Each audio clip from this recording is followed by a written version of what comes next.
Good morning from River Valley. We are live.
I'll look to the clerk. Do we have, are we ready to begin? Yeah, we're ready.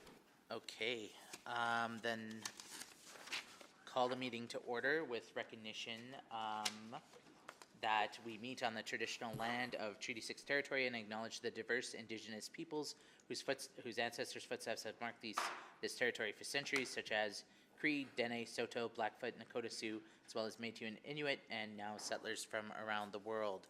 So I'll start with a roll call. We have Councillors Rutherford, Wright, Tang, and Councillor Stevenson here. I'll look to the clerk. Who's joining us online? We have Councillor Principe. Good morning, Councillor Principe. Good morning. I believe. Are there any other councillors with us? Good Knack. morning. Councillor Knack. Councillor Knack. Wonderful. Welcome, Councillor Knack. Okay, so I'll move adoption of the agenda, and I believe there's a couple of changes. We have an additional speaker for item 9.1, D. McDonald with the Alberta Small Brewers Association.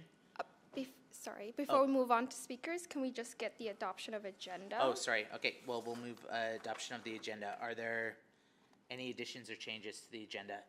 I believe we have, I'll look to the clerk. Yep, there's a replacement report for 9.1 and a deletion request for 7.3.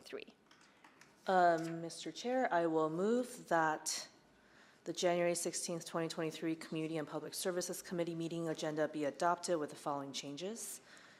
Replacement report 9.1 National Beverage Sponsorship Update, Community Services CCS 011A7, and deletion of 7.3 Encampment and Unsheltered Homelessness Response Funding Impact. Excellent. Okay. Any other changes? Debate? Hearing none. Can we call the vote on that?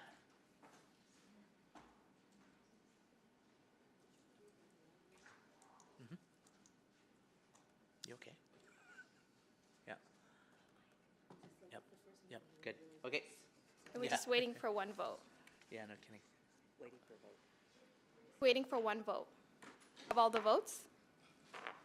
Okay. All right. Request to speak then? And we'll just display the votes first. Let's display the votes. Yeah. Good call. Thank you. Yeah. I'm so excited. We're just right back at it. Yeah, and then just approval of minutes is next. Okay. Approval of the minutes. Take a motion to I approve. move approval of the minutes. Thank you, Councillor Wright.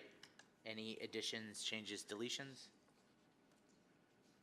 Hearing Should none. I indicate that they are November 21, 2022 Community and Public Services Committee? Thank you. Yeah. Okay. Hearing no changes, we'll vote. We have all the votes. Okay, thank you. Now we'll get to speakers. Nope. Nope. Do we have any protocol items? There we go. No protocol items. Okay. Then we'll get to selecting items for debate. Would my colleagues like to select any reports?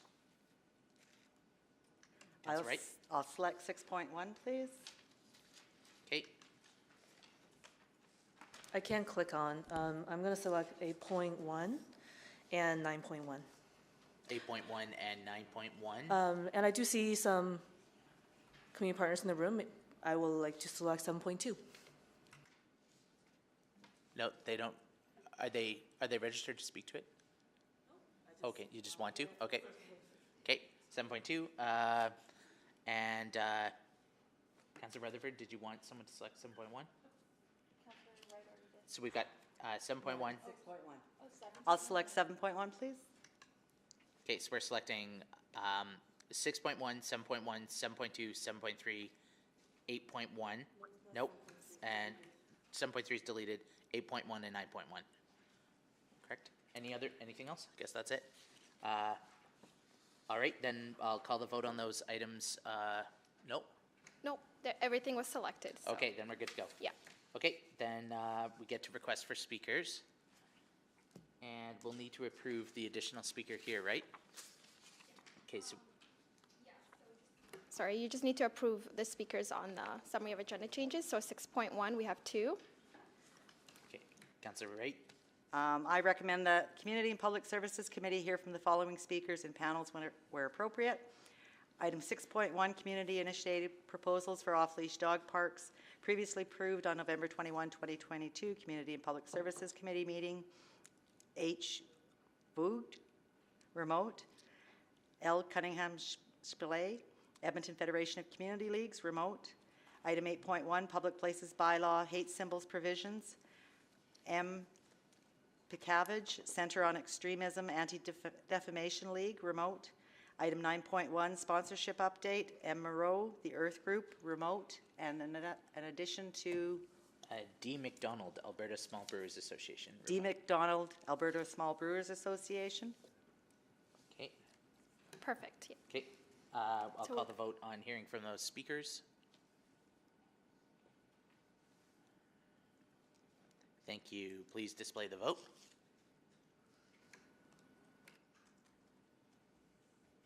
Carried unanimously. All right. And Mr. Chair, I'd like to move that the following item be dealt as the first item of business for 8.1, Public Places Bylaw, Okay. 14614. All right. Any discussion or debate on that? Hearing none, let's call the vote.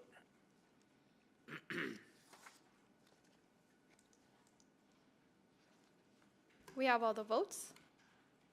Excellent. Okay. Then, yeah, do we have any councillor inquiries? No, just go straight to, Yeah, no councillor inquiries. We can Okay. go straight to our time specific. excellent. Are there any councillor inquiries? I have none. Hearing none. Okay, then we'll go straight to the time-specific item of 8.1. And we have a speaker, so first I will read out our protocol.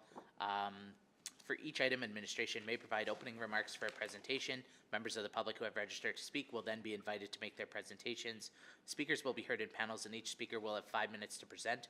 The clerk will run the official timer in council chamber. The timer lights on the podium will be green for the first 4 minutes, turn yellow when there is 1 minute remaining, and flash red when 5 minutes are up. If you are participating virtually, you may use a timer of your own. When everyone in your panel has had a chance to present, members of council may ask questions of you or other panel members. For this reason, you may wish to remain in this meeting until all questions have been asked of your panel. If you are participating virtually, please remember to mute your microphone when you are not speaking and refrain from using the raise hand function, as it creates issues of unfairness and decorum. If you are experiencing any technical difficulties, please reach out to the office of the city clerk using the contact information provided in your confirmation of registration at city.clerk@edmonton.ca.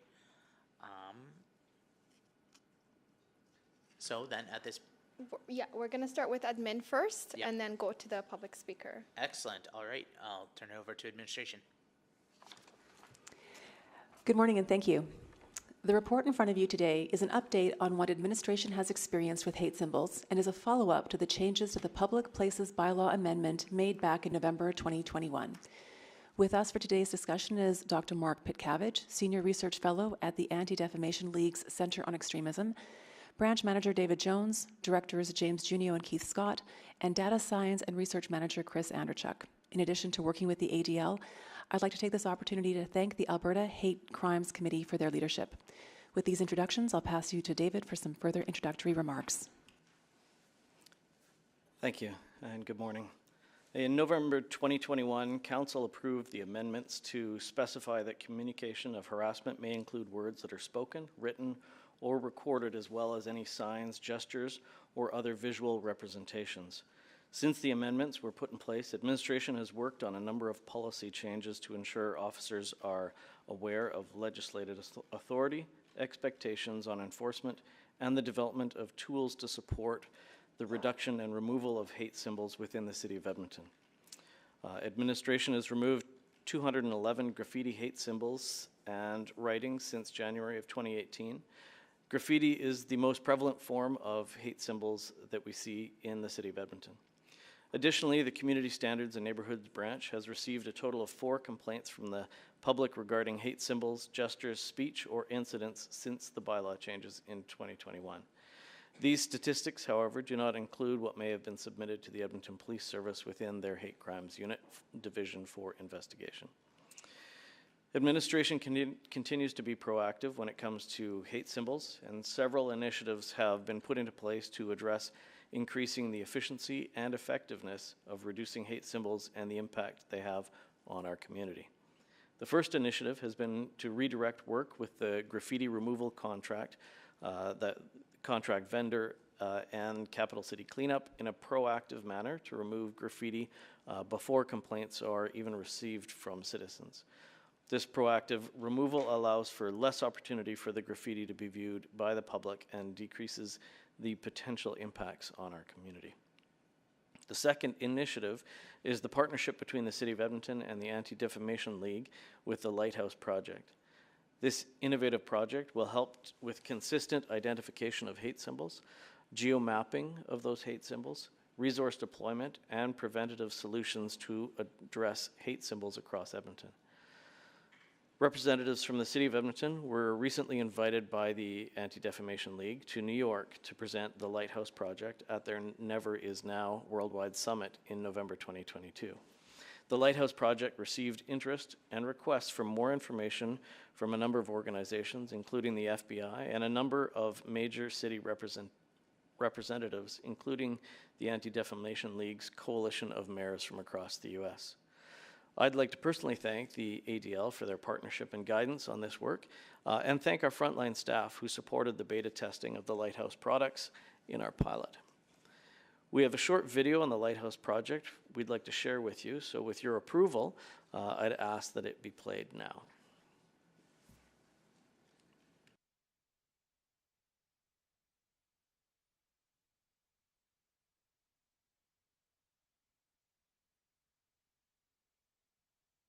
Words matter, images are powerful, and these hate symbols can attack our sense of belonging and do considerable harm. Together with community groups and other law enforcement agencies, the City of Edmonton plays an important role in identifying these symbols and taking a stand against those who use these symbols to frighten and intimidate others. Lighthouse is a technology solution that we developed here internally at the City of Edmonton, and its intent is to track the proliferation of hate symbols. Council passed a bylaw amendment which expanded the definitions of public harassment to include race, ethnicity, background, gender. This gave us tools to deal with some of the issues that we're seeing out in public that really were falling in between the gaps of hate crime and harassment. Data science research exists to solve real-world problems here at the City of Edmonton, and unfortunately, hate is a real-world problem here. The previous process was very manual, very labor-intensive. What Lighthouse does is it really simplifies that. We know how busy the front line is already. We want to give them the tools that they can just quickly snap a photo, submit the photo, and we have a better idea as a municipality about what the hate landscape looks like and how we can best target it. Phone application is called Lantern. Click to add an image, like on the camera icon to take a picture. This image over here to use photo. The application timestamps and geolocates the image captured. Now I'm going to press save. And as soon as you do save images, it is uploaded to the second application called Gallery. Gallery is a web application to review the photos that are uploaded from the Lantern phone application and to decide if there's a hate symbol in the image and to label that image with what type of hate symbol it is. The user will draw a box around the part of the image that shows the hate symbol. Once I submit that, it goes for peer review. For very tricky symbols, perhaps that haven't been seen before, there's also an option to submit that for external review where it will go to one of our partners with a deeper knowledge of hate symbols. Watch is the final tool where it all comes together. Now, the map shows the location in which the symbols have popped up. These aren't actual hate symbols, it's just data for the purposes of demonstration. You can see on the right-hand side the types of groups that make up these symbols. And on the bottom is a timeline. What the timeline shows is the number of symbols submitted per week. One of the questions that we got at council was, how will you know what a hate symbol is? There are lots of different definitions. There's lots of different experts in the field. And so the city of Edmonton reached out to the Anti-Defamation League. We're one of the oldest civil rights bodies in North America. We're devoted to fighting anti-Semitism and fighting hate, prejudice, and extremism of all kinds. For something to be considered a hate symbol, there are symbols that are specifically designed to reflect or project anti-Semitism, anti-Muslim bias, anti-Black bias, anti-immigrant bias, anti-LGBTQ plus bias, some sort of hate. And so if you have symbols, and they can be visual symbols, they can be gestures, they can be, in some cases, even typographical symbols that are used by extremists and that are associated with hate or with hateful groups, then we consider them hate symbols. Well, one of the most important things is that you may not even know you have a problem until you have data that illustrates that there's a problem. Because when things come to you sort of anecdotally, oh, there was this graffiti over here, or there was something that happened over here, but they're not necessarily all put together. With a partner like Edmonton, for example, they can use our knowledge, combine it with their technological know-how and their local situation in order to actually help deal with real issues on the ground.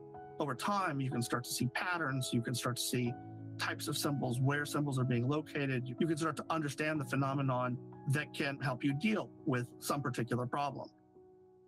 I want a city that is free of racism, is free of hate, and allows people to go about in their daily lives without feeling harassed. The city outcome that we're looking to achieve is a safe city for all, inclusive city for all, fighting that hate that has no border. It's all the more important that we have to cooperate, that we have to partner. All the people of goodwill have to work together to fight that sort of evil. Lighthouse casts light on symbols of hate, and this is a modern solution to a pervasive and old problem, and it's a fight that we're all in together.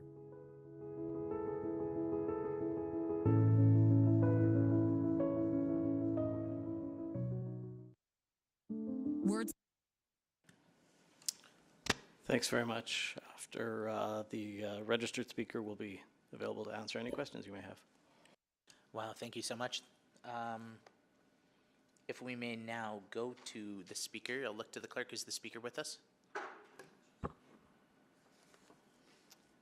I believe they are. Guest Pitt Cabbage from the Center on Extremism Anti-Defamation League. Hello, is my audio coming through? It is. It is. Welcome. Thank you very much. It's such a pleasure to be here, and to talk with you and to help demonstrate Lighthouse as well. My name is Mark Pitt Cabbage. I'm a senior research fellow with the Anti-Defamation League. I'm talking to you here from the United States, and actually from home, because today is in the States is Martin Luther King Jr. Day, which is a day to remember the importance of fighting hatred, fighting racism, fighting discrimination.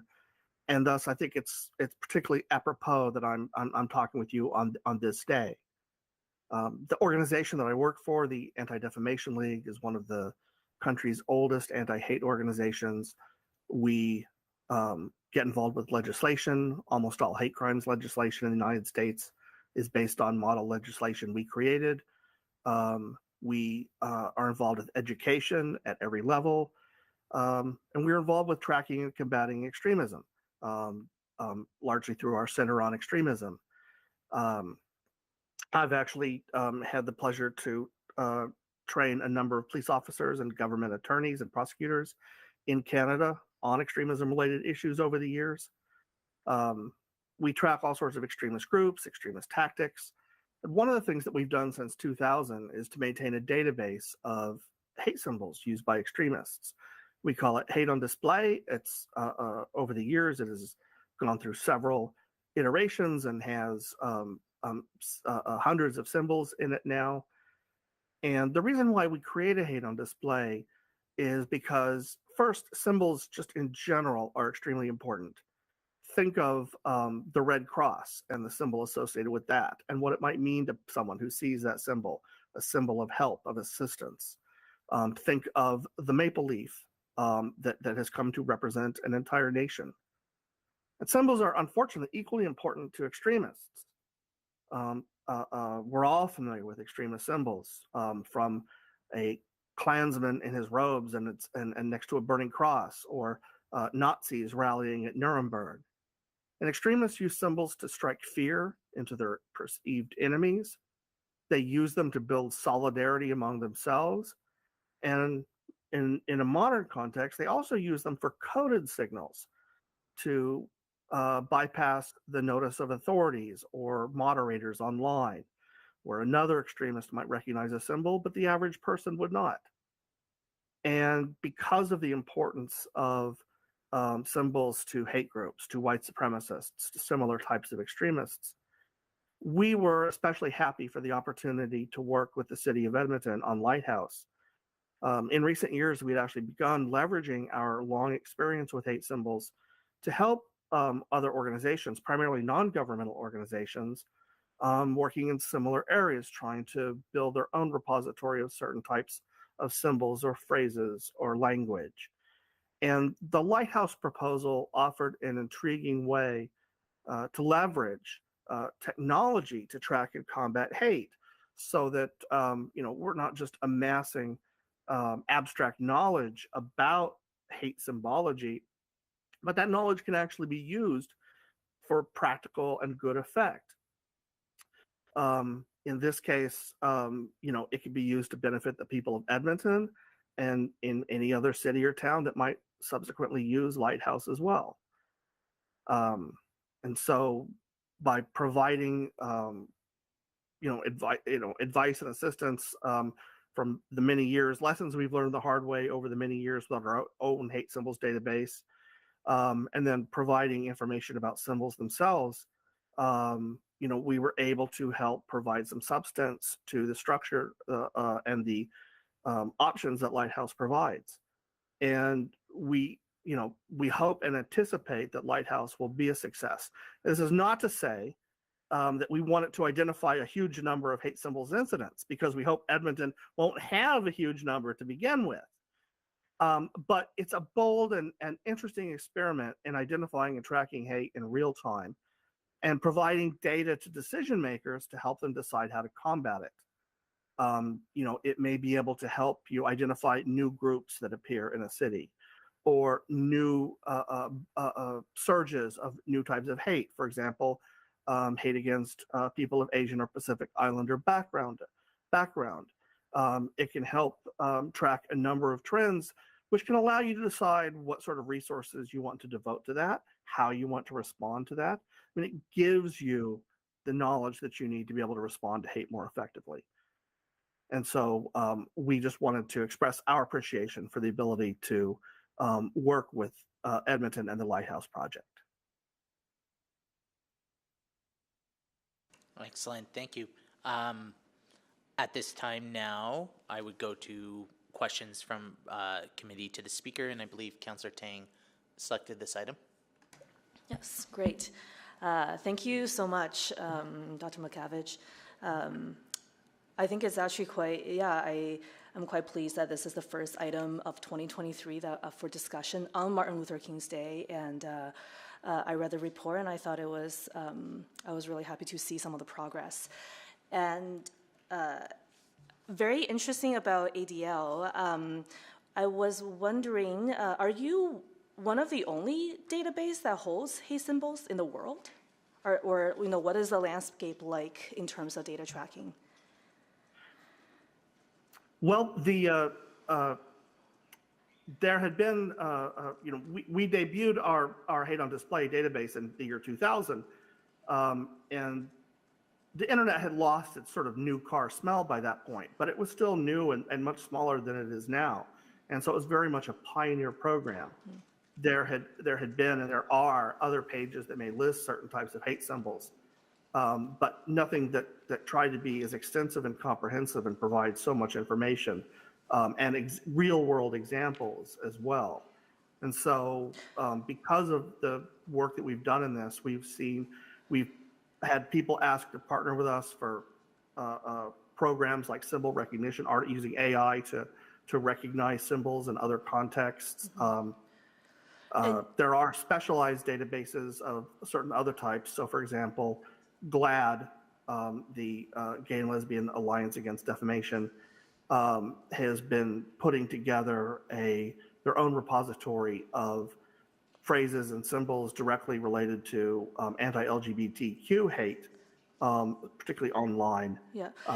No, thank you for that. I'm just watching my clock here, and I have several other questions for you. And so with the kind of tracking that over the last few years, 2000, I'm wondering if you can comment on the trends of hate symbols, in the U.S. in the last few years. Have you consistently seen that rise, and with a more robust tool, I imagine it's better reporting, et cetera? Well, some of the things that we've seen in the United States, some of which have their counterparts in Canada, include a rise since the COVID epidemic of anti-Asian and Pacific Islander hate surrounding that. We have seen this past year the rise of a new campaign of anti-Semitic propaganda across the country, promulgated by a group that calls itself the Goyim Defense League. And we've seen other groups emerge and been able to track their activities through our own hate symbols tracking activities. Mm-hmm. And do you have partnerships with other American cities? No, we don't. Why is that? We have never been asked. Nobody else has been as innovative as Edmonton. Interesting. Okay. Because one of the things, when I was reading in the report, curious, ADL is U.S.-based, certainly lots of different contexts. And like you say, there has been a lot of crossover content and information across borders. And so I was curious about that aspect. And I guess just more out of curiosity for myself, this is focused on public places, but in your research and in all the learning since 2000, any considerations for private spaces and things that you've seen that worked or doesn't work? I'm not saying that this is kind of the direction I want to go into, but I'm just very curious about this. Well, extremists certainly use hate symbols in every context, private as well as public. It's obviously much harder to identify and track those that are not publicly displayed.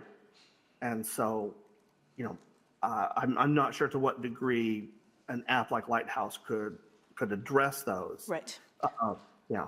Right, of course. And then I was wondering, so from your experience and research, this tool is for law enforcement frontline workers. What about anything in your experience related to for public use? Well, it's certainly possible that at some point there might be able to be a public component for something like Lighthouse. With our own hate symbols database, for example, we have a function where anybody can report a hate symbol to us. And that is certainly something that could theoretically be incorporated into Lighthouse that would extend the eyes and ears that Lighthouse has to the entire population. Mm-hmm.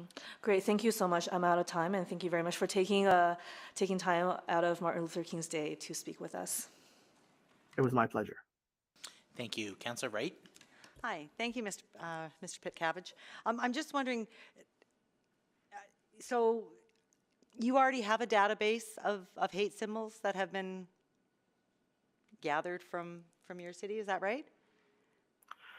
We have a database of hate symbols that we have gathered from all around the United States. We made a decision to focus on symbols that we find in the United States rather than globally, because we can't always confirm the meaning of symbols that may appear somewhere else. But many of the symbols that we have on there can be found globally, or in many different locations. It's not about just one city with our database. It's a very broad database. Okay, and is that database shared then with the City of Edmonton, or is it up to us to compile our own list? We actually provided the contents of our database to help populate the informational part of the Lighthouse application. Okay, and is that information available publicly as well? Like, I'm just wondering, so myself, if I don't know what a hate symbol is there somewhere I could go look to find out? Yes. I mean, how do I know to report it if I don't know what it is?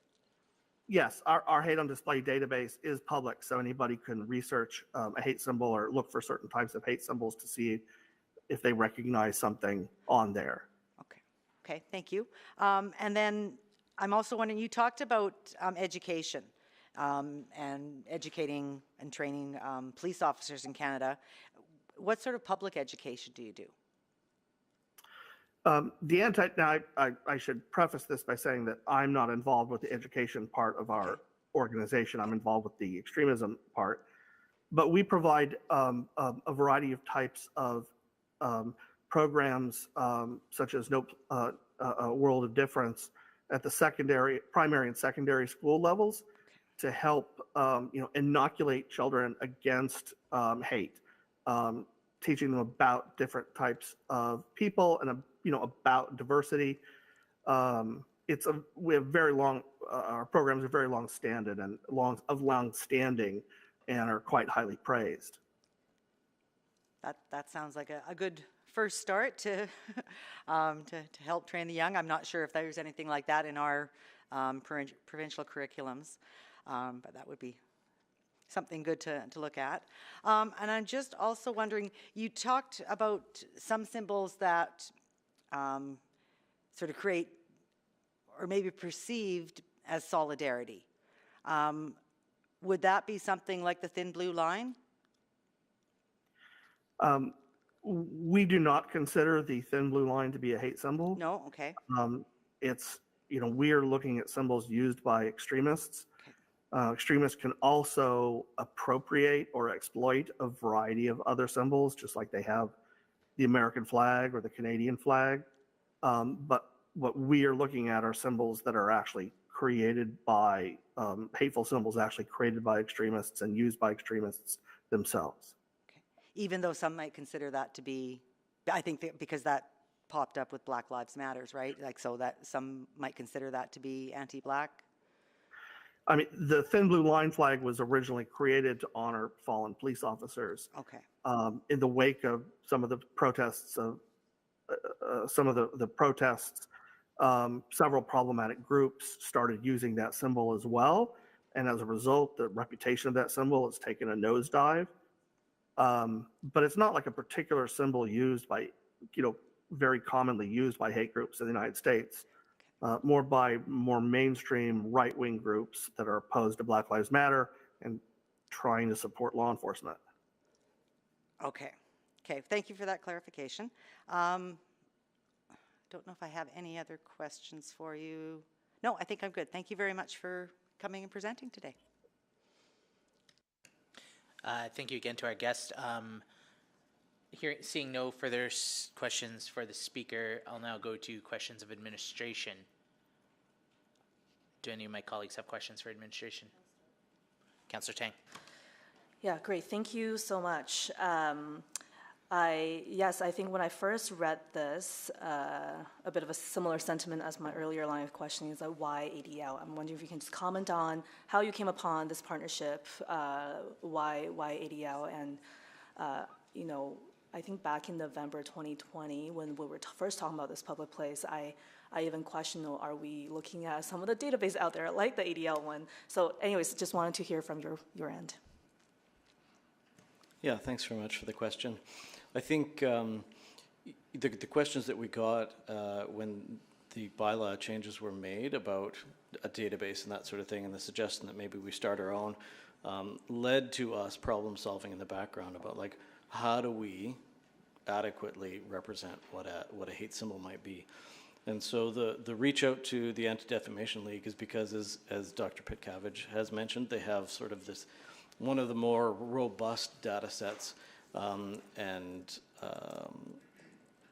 data sets from, I know it's specific to the US, but things bleed across borders. And so we wanted to start there, start with a good solid foundation. And then we're engaging a number of more local partners who can help supplement that with some of the more either Canadian specific or even Edmonton specific symbols that we see. Is there a Canadian equivalent to the Hate on Display project at all? Do you know, I am not sure. I'm not sure if we have anybody online that has a better answer for that. Even if they're not as robust.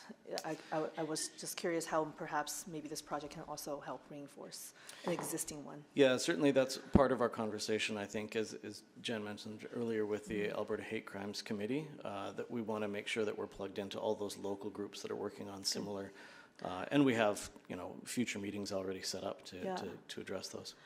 One of the pieces of this inquiry I had put forward was around coordination between our law enforcement agencies, and I do see that, you know, there's regular communication, but on the data side, you know, 4 files, that's reported on the city side, and there are maybe data collected on the hate crime unit side that we're not really seeing.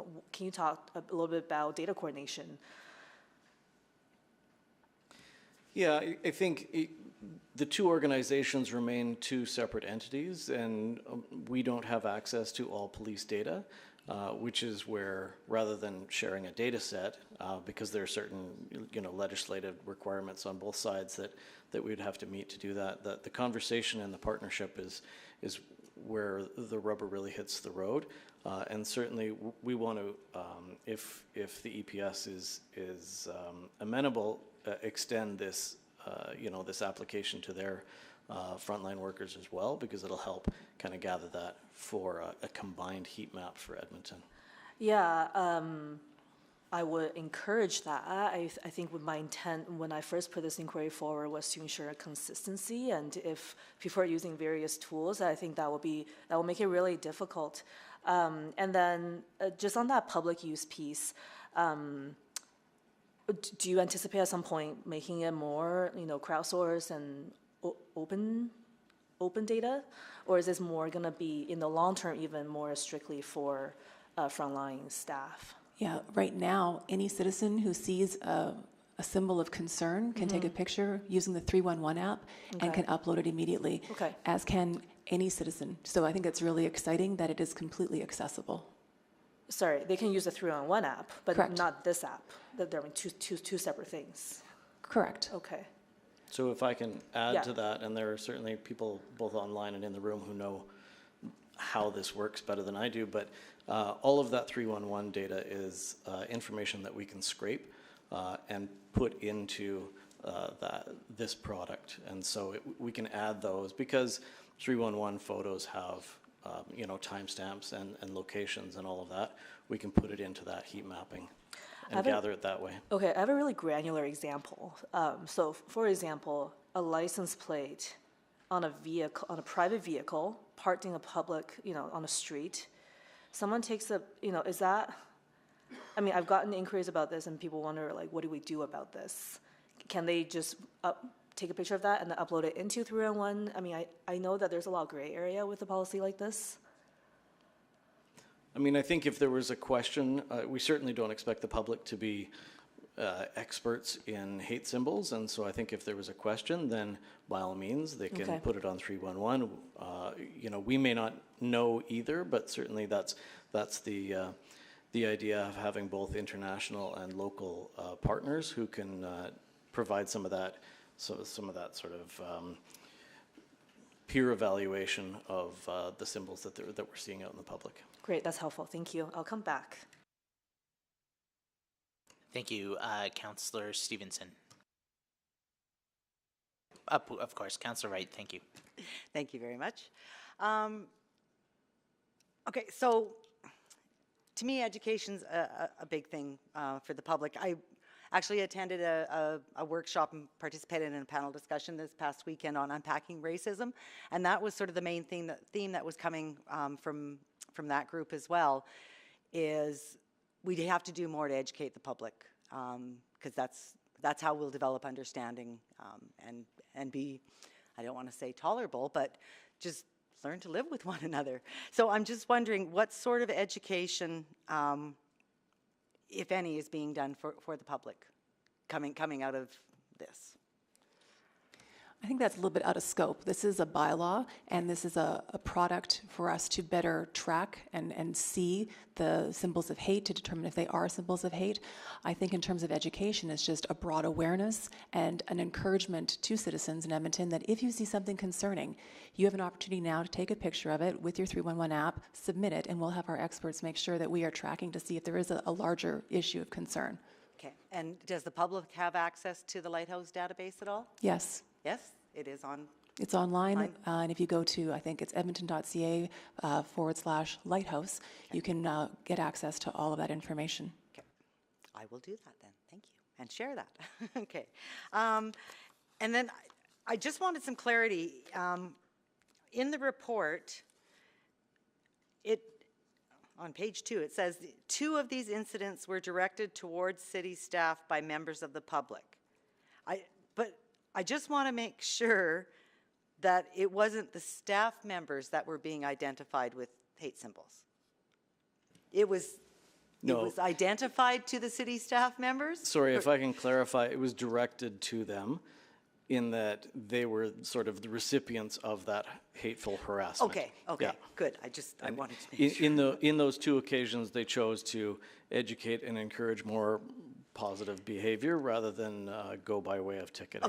Okay, good. Thank you very much. And I mean, we haven't really had a whole bunch. We've only had 4 that were reported. So is that a good thing, or is that just there's not the awareness out there that this can be done? I think any answer that I provided would be speculation. I think the more that we can tell the public that this is something that we're working on, this is something that the city is taking seriously, then perhaps we'll see a bit of an uptick in reporting. Or it could be that we have some very isolated, high-profile incidents that hit the media, and those are very concerning. I honestly don't know. The video that you saw earlier is going public. I believe it's today. So it'll be, through the different sort of media outlets that the city has. So these are all occasions for us to sort of amplify the message of anti-racism and anti-hate in the city. Okay, perfect, thank you. And with the Capital City cleanup and the graffiti, are the PARS teams now required or trained to, before cleaning up the graffiti, to determine whether it is anti-hate symbol, or? Well, they're not determining it because they aren't the experts, but they are being trained to take a picture of it and then uploading it and then for further analysis. Okay, so that's part of the procedure then. Okay, perfect. Thank you very much. That's all I have. Thank you. Now to Councillor Stevenson. Thank you so much. It's really exciting to hear about this work and the great collaboration that you have with the Anti-Defamation League. It sounds like it's very innovative across North America, so thank you for that. Just want to follow through on a few of the sort of a few of the more technical things. The report mainly focuses on graffitied hate symbols. I'm wondering how this might work in the instance of a protest, people carrying signs in real time. And yeah. So for the specifics on protest management, that goes by default to the Edmonton Police Service, which is why we're working to partner with them for this. I think in those moments, capturing data and maybe some personalized information about those folks would be the most that they would do. I don't want to get into the specifics, but I think just the public order would take precedent over this, and then we could, I'm sure they could investigate that after the fact. Yeah, and that raises a really interesting question, just in terms of,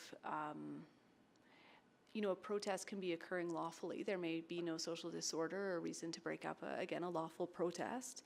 But if that protest has contained hate symbols, what interventions are possible to stop the display of hate? Well, I think the intervention would be the bylaw and the fact that it exists and can be used in those circumstances. But again, for the specifics on protest management, I defer to the EPS for that. Okay, that's really helpful, and something potentially for us to pursue with the commission as well. And really appreciate reading that there is such a positive working relationship between our teams and EPS on this project. Has that conversation come on in, some of the particular challenges that EPS might face in terms of prosecutions, evidence holding up in court? Have we had any discussion even with Crown prosecutors around the Lighthouse tool as a prosecuting benefit? I'll just fill some air as Ms. Jacobson makes her way to the front.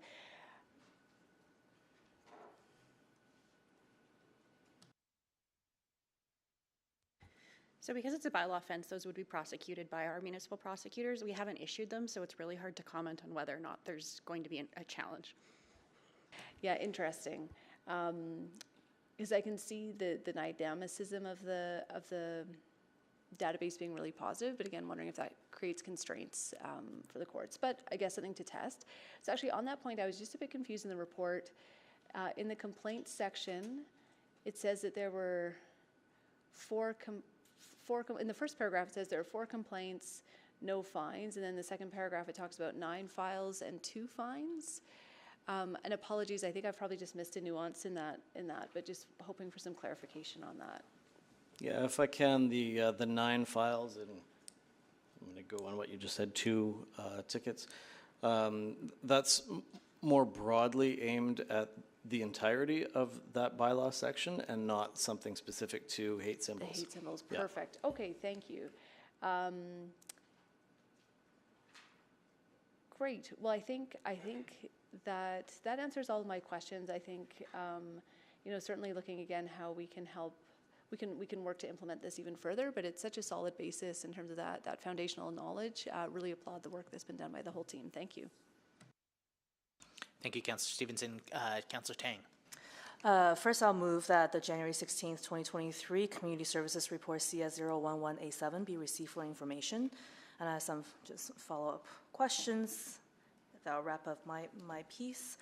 Can you just walk me through a little bit more about how the data will be used? Once you have a bit more, because I know this just started, we're just rolling this out today. Do you foresee this increasing, say, patrolling in certain areas or additional, city resourcing? What kind of outcomes are we anticipating that will come from the geotagging and tracking? While we don't have anything in concrete yet, those are definitely discussions that we've been having as a team and as a broader group, and will include the EPS. Obviously, those heat maps, if there are specific areas that we're seeing, especially if we see sort of upticks in any hyper-local issues, that's where even the neighborhood services team, because of their boots on the ground and they know who the players are in each community league, that's where they can reach out and say, hey, this is something that we're seeing, what do you know about it? And that's really where we're trying to take this, is to somewhere where we can be, I realize even that is reactive, but proactive, and actually, rather than treating each sort of symbol of graffiti as something that, yes, we need to catalog it, yes, we need to remove it as quickly as possible, but what are we doing to look at the bigger picture and how those layer on top of each other? So certainly that's where we're exploring, is what we haven't been doing yet and where we can go with it in the future. Mm-hmm. And do you see any challenges potentially with, say, heat maps, for example, that might be potentially shared publicly, that becomes a way of somehow unintendedly incite fear of certain locations in the neighborhood? Are you anticipating that at all? I mean, I would suggest that it's similar to, not that we have, any intention at this moment to put our heat maps online or anything like that, but, I know that the Edmonton Police Service has all of their crime data online, and I think there's always that potential. There's always that potential for us to have to talk about this, but certainly the other alternative is not tracking the data, which leaves us a long way behind when it comes to how we deal with these things and how, as a city, we address them. Great. I know Mr. Andrzejczyk is online, and I would like to hear from you as well. And can you speak to a little bit about interest, perhaps from other cities, following the launch of this, and your presentation in New York? Thank you for the question, Councillor. So we did have the opportunity to go to the New York conference, attend the Never Is Now Summit, which had a few thousand participants. Just from the time there, we received interest from a coalition of mayors across America, the FBI. But before going to New York, we had an online training session here and have received follow-up inquiries from 5 different Canadian cities. So it's not something that we pursued, but just organically, the interest has gone across Canada and potentially throughout the United States. Yeah, I think that's really interesting to hear. I guess, in the past few years with the kind of rising trends, there hasn't been, a ton of push out, but perhaps this can initiate, cross-jurisdictional collaboration down the road, which I think is really promising. And I would encourage more, of this kind of knowledge translation opportunities to share this out. I have some ideas. I can chat offline. I guess finally, so when I first put this inquiry forward, it was following the convoy protests, earlier in the year. There was a lot of, from the public, we heard about a lot of visible symbols like Councillor Stevenson was talking about, but there's very little action because, there's other priorities at the time.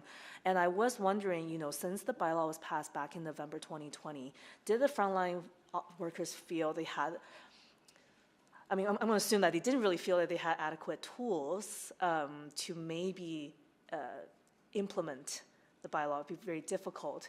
And I had wondered whether or not during the convoy we kind of saw that.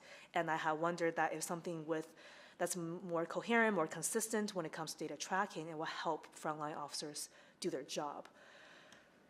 Do you want to comment on that? Yeah, I think that the obvious signs of hate, the ones that I think really intimidate and hurt community, I think are easy to see. And I think what was great about our frontline response is that within 2 to 4 hours of receiving a complaint, that image was removed. And so I think in terms of a quick response for community safety, they've achieved that. I think what this takes us now is the next level of you don't know what you're looking at unless you are now more educated. And I think it'll just make us better at finding those signs and cataloging them and removing them with the same kind of service level. But I'll turn it over to David.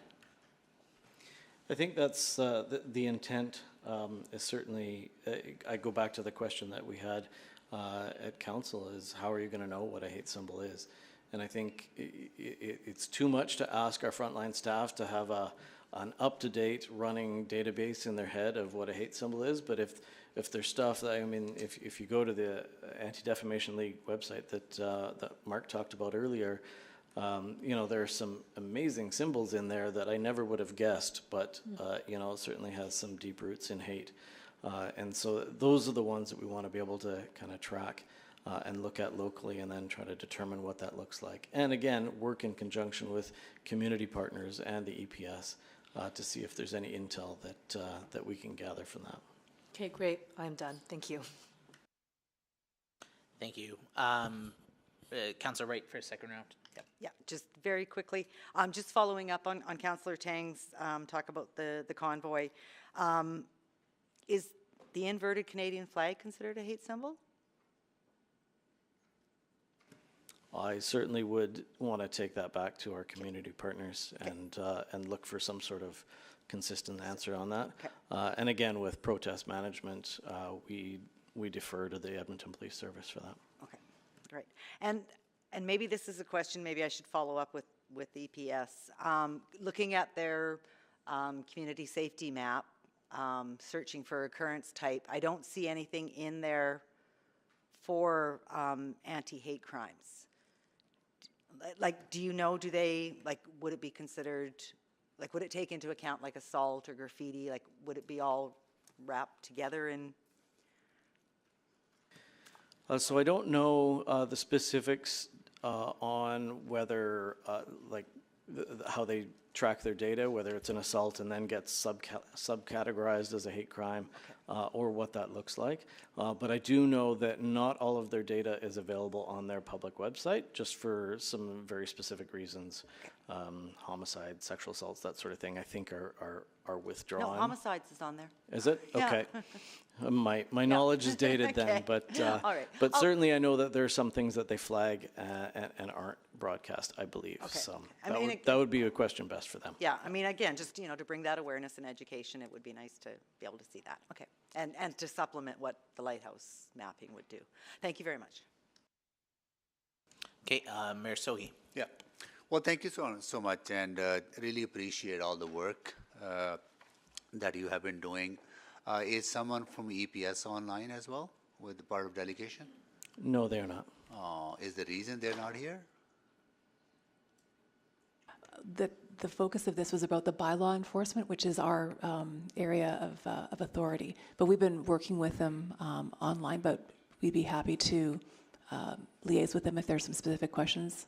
Well, I would have expected, because part of the enforcement, and also they deal with a lot of hate-related issues, right? So I thought they would naturally be a partner in this, but maybe to something to follow up on the engagement with communities. Because one thing I noticed during the convoy, even though I understand there were many other operational needs that EPS and our bylaw officers has to keep in mind, but the impact of symbols on the racialized communities and on other visible minority communities was quite dramatic, right?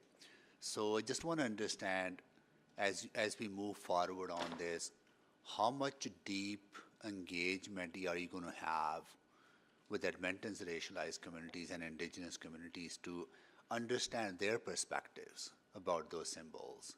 Because a symbol might mean different to different people, right? Just trying to understand that. I know I appreciate your partnership with the Defamation League, but how about local engagement? Yes, obviously we appreciate the impact that this has on folks. The Anti-Defamation League was a partnership because they had such a robust database of hate symbols. But subsequent to that, we've been engaging with the Alberta Hate Crimes Committee and other local partners to make sure that we have some of that local flavor in the work as well, because we know it's nuanced and can be hyper-local. Okay. So Alberta Hates Committee, do they have kind of a representative from racialized communities? Like, what's the composition of that is? Because I'm not as familiar with their work. I'm not familiar with their work, but their composition I'm not familiar with. I'm not sure on the composition of their committee either. Okay. Because I think maybe we can follow. Maybe what I would request as you move forward on this, because this work is evolving. This is in an area that we have not been part of. This is evolution. So as we work into the future, maybe a deeper engagement with some of the racialized communities, maybe through Indigenous Relations Office, maybe through Mike Chow's area, the work they're doing in multicultural communities. I would request that we get more voices involved and get their perspectives on how they feel about these and what role they see the bylaw and plays to play.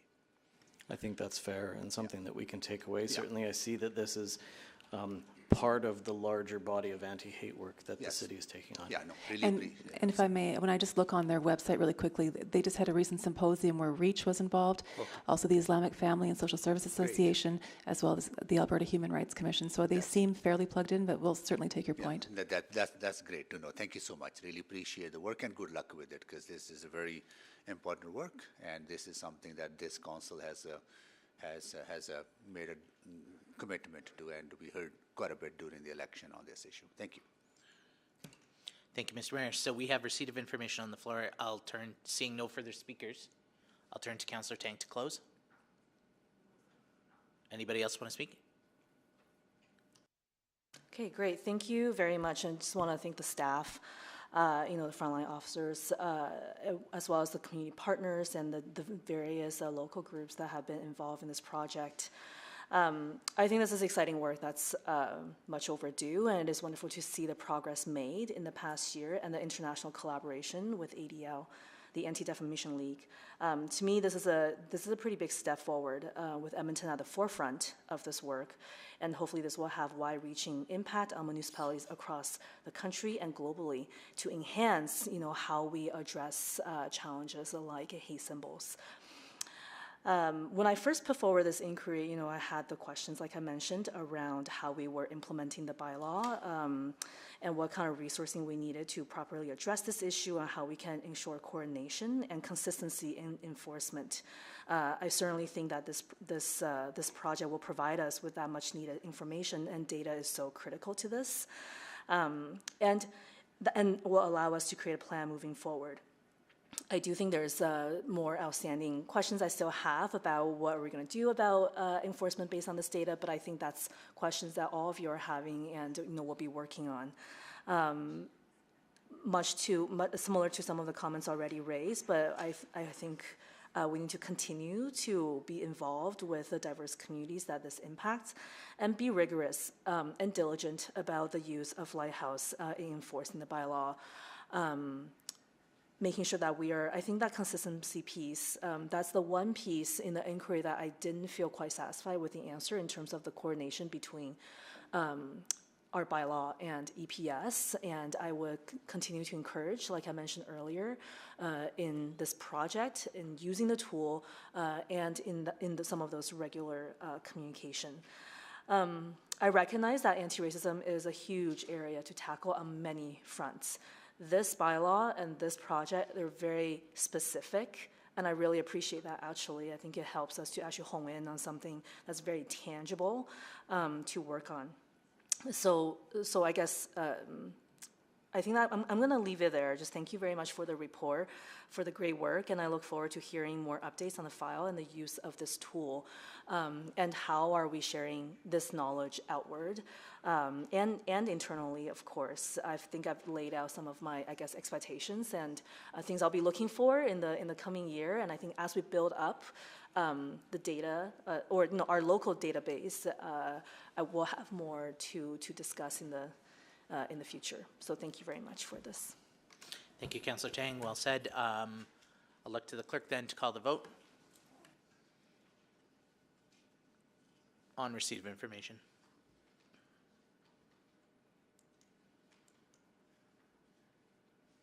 We have four votes. Please display. That is carried unanimously. Thank you very much. Our next item on the agenda is item 6.1, community-initiated proposals for off-leash dog parks, and I believe we also have two speakers for this item. First, I'll look to administration. Are they going to offer a presentation? Okay, great. We'll wait for them to set up.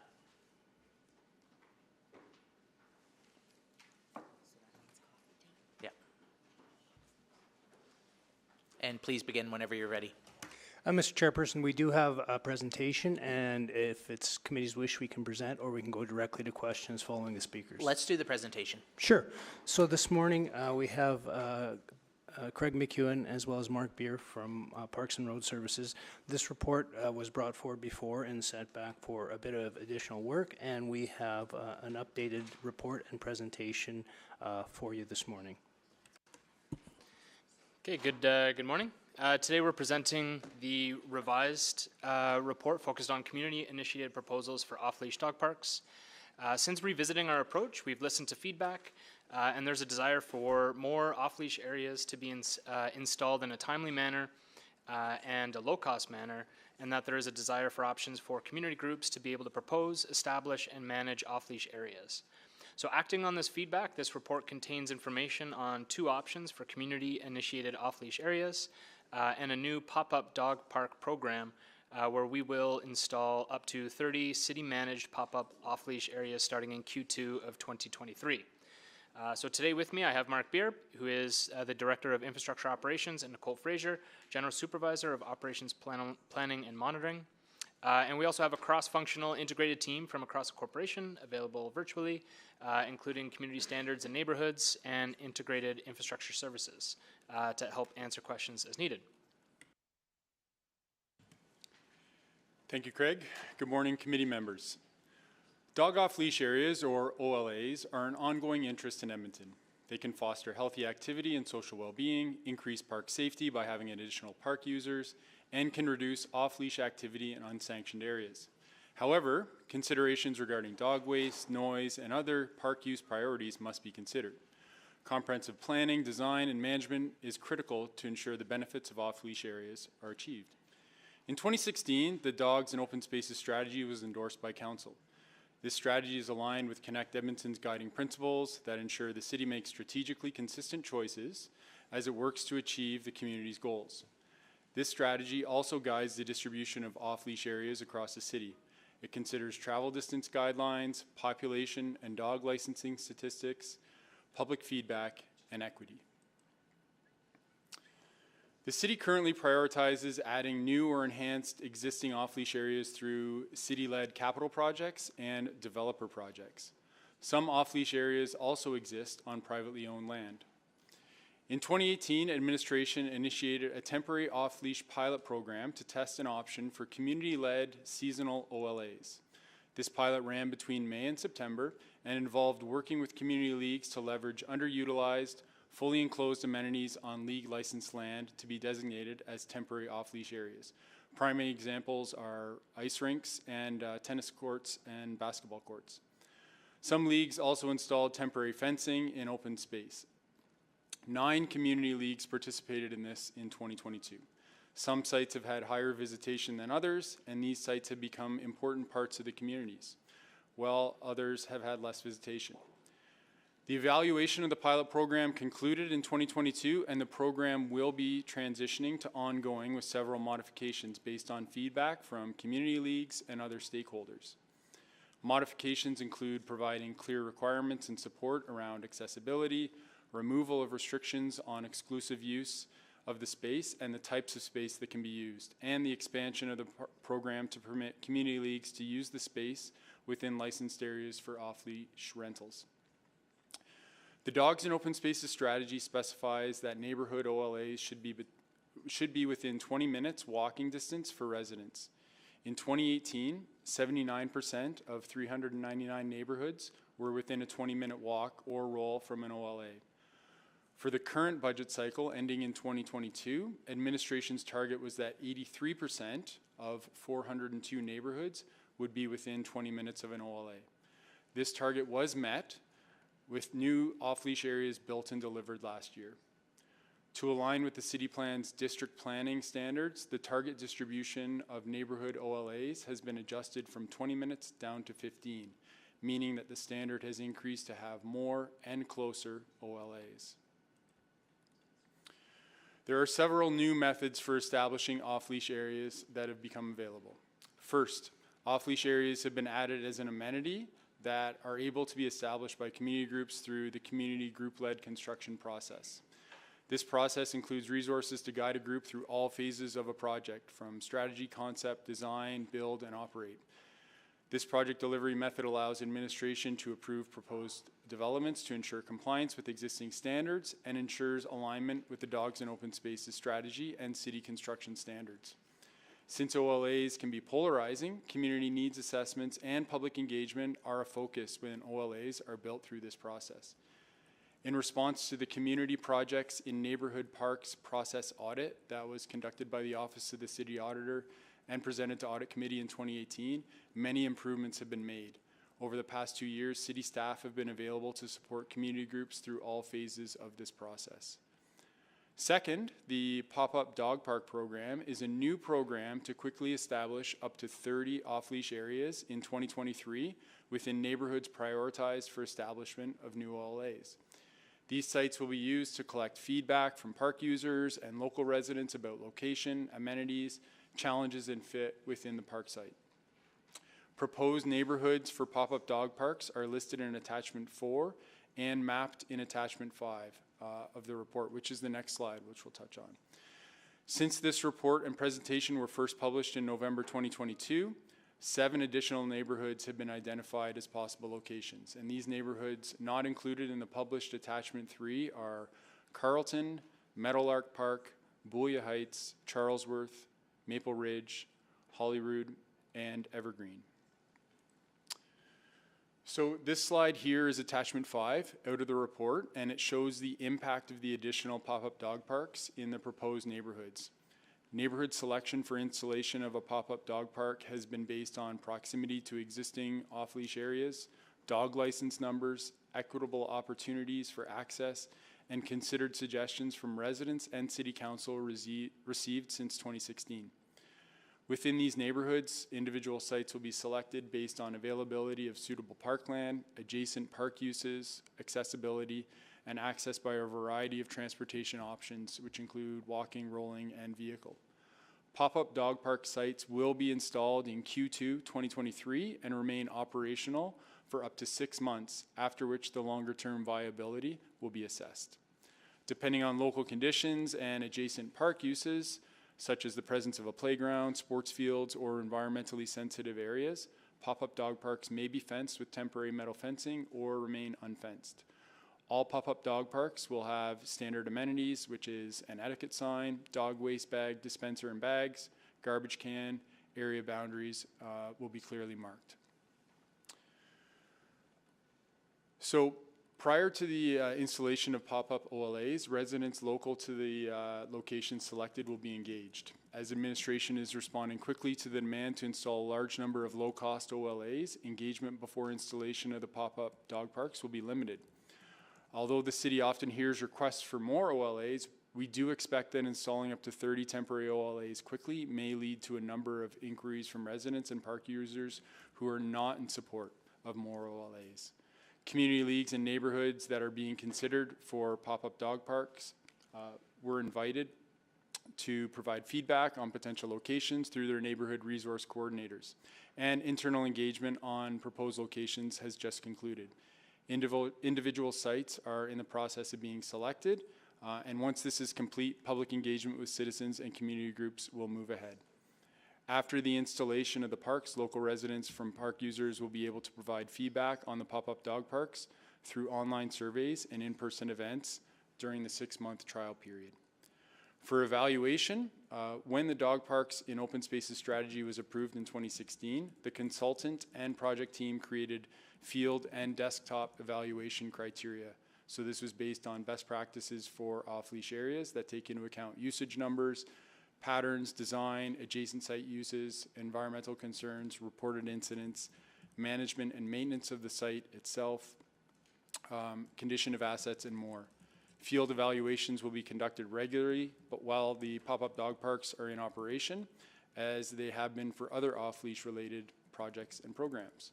And based on the results of the public feedback collected during the 6-month period and these site evaluations, pop-up dog parks could potentially remain permanent with standard amenities. If significant site enhancements are required, a capital profile will be brought forward by administration along with operating impacts of capital. So in closing, here are the next steps. Administration will continue to move forward with city-led and developer-led off-leash areas, both of which contain engagement opportunities for Edmontonians to help shape their communities. There are 2 options for community groups to initiate off-leash areas, either permanently through the community group-led construction process or temporarily through the temporary off-leash pilot program, which, following evaluation, is now transitioning into an ongoing program.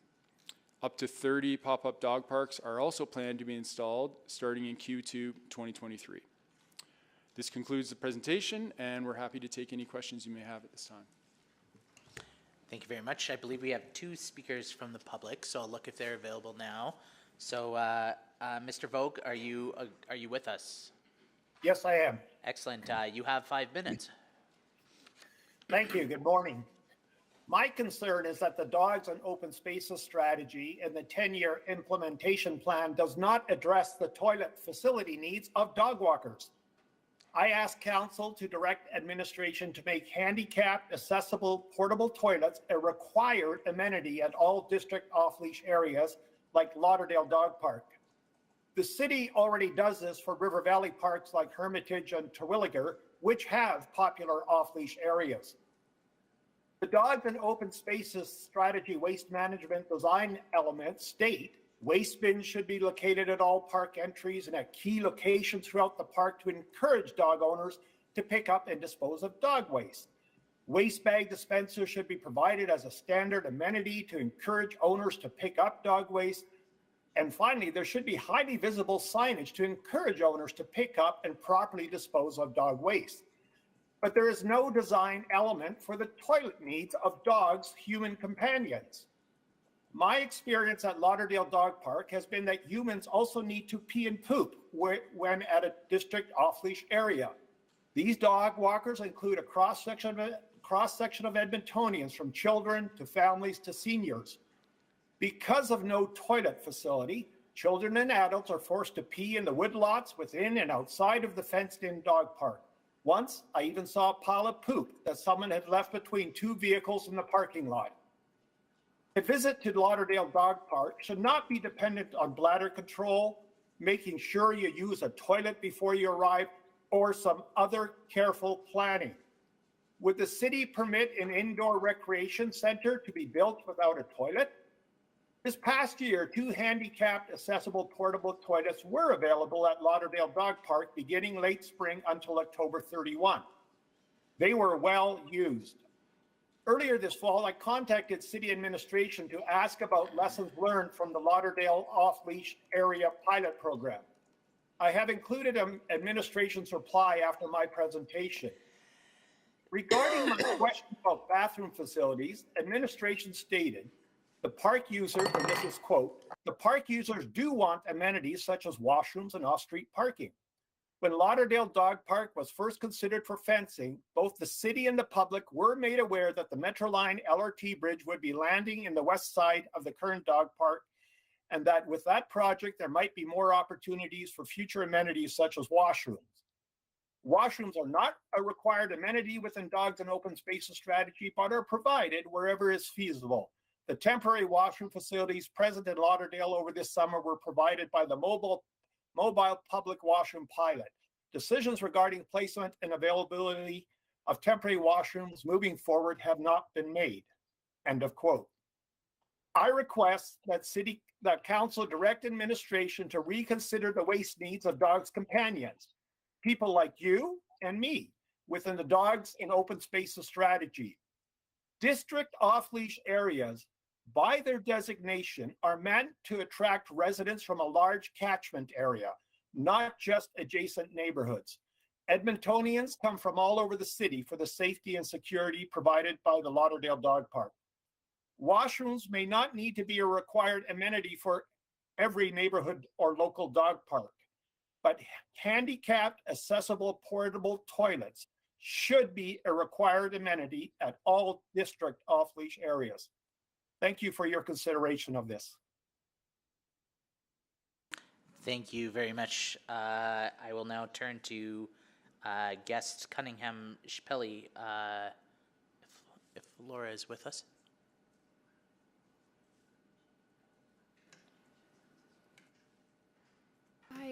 I don't see her online. Is somebody else from the EFCL with us?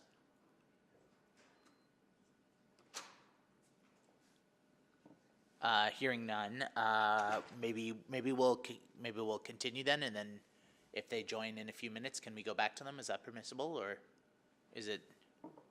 Yeah, well, yeah, sure. Let's see what, I don't know if they'll join because they haven't been here all morning, so Okay. we'll circle back if they're here. Yeah, no worries. If we're not complete with the item.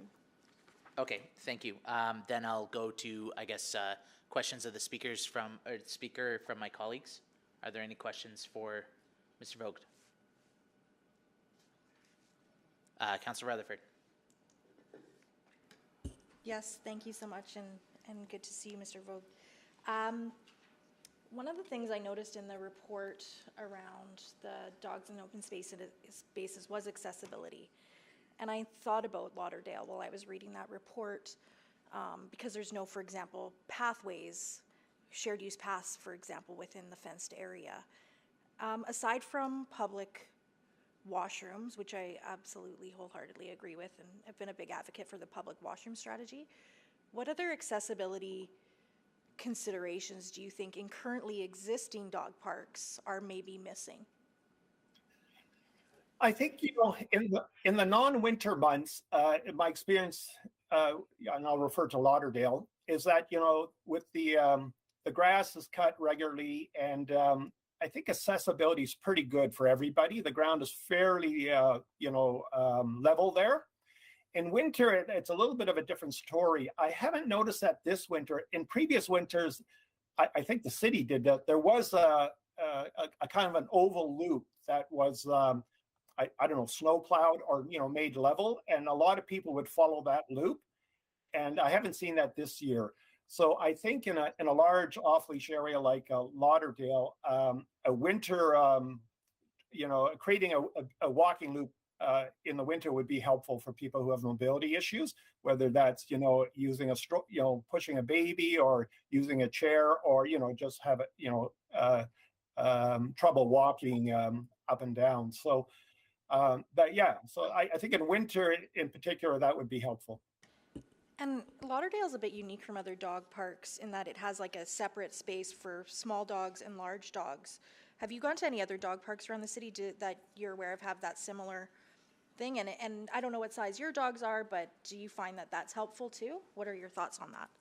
Yeah, I don't know of any other place in the city which has those two features, a main space for any dog and then a smaller area for people with little dogs. I have a medium to large dog, a Labrador Retriever.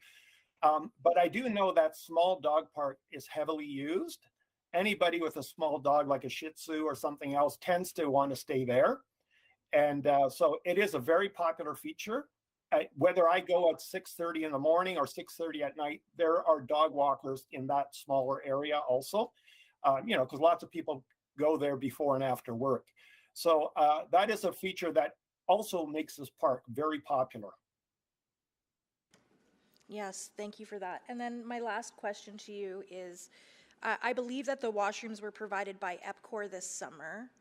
Are you aware of have you been involved in the engagement with EPCOR related to the project with the Lauderdale Park? No, as far as I knew, the bathrooms that were provided through the city's, strategy last year in terms of providing public washrooms. And so that's why I wrote the city to ask for their feedback. Okay.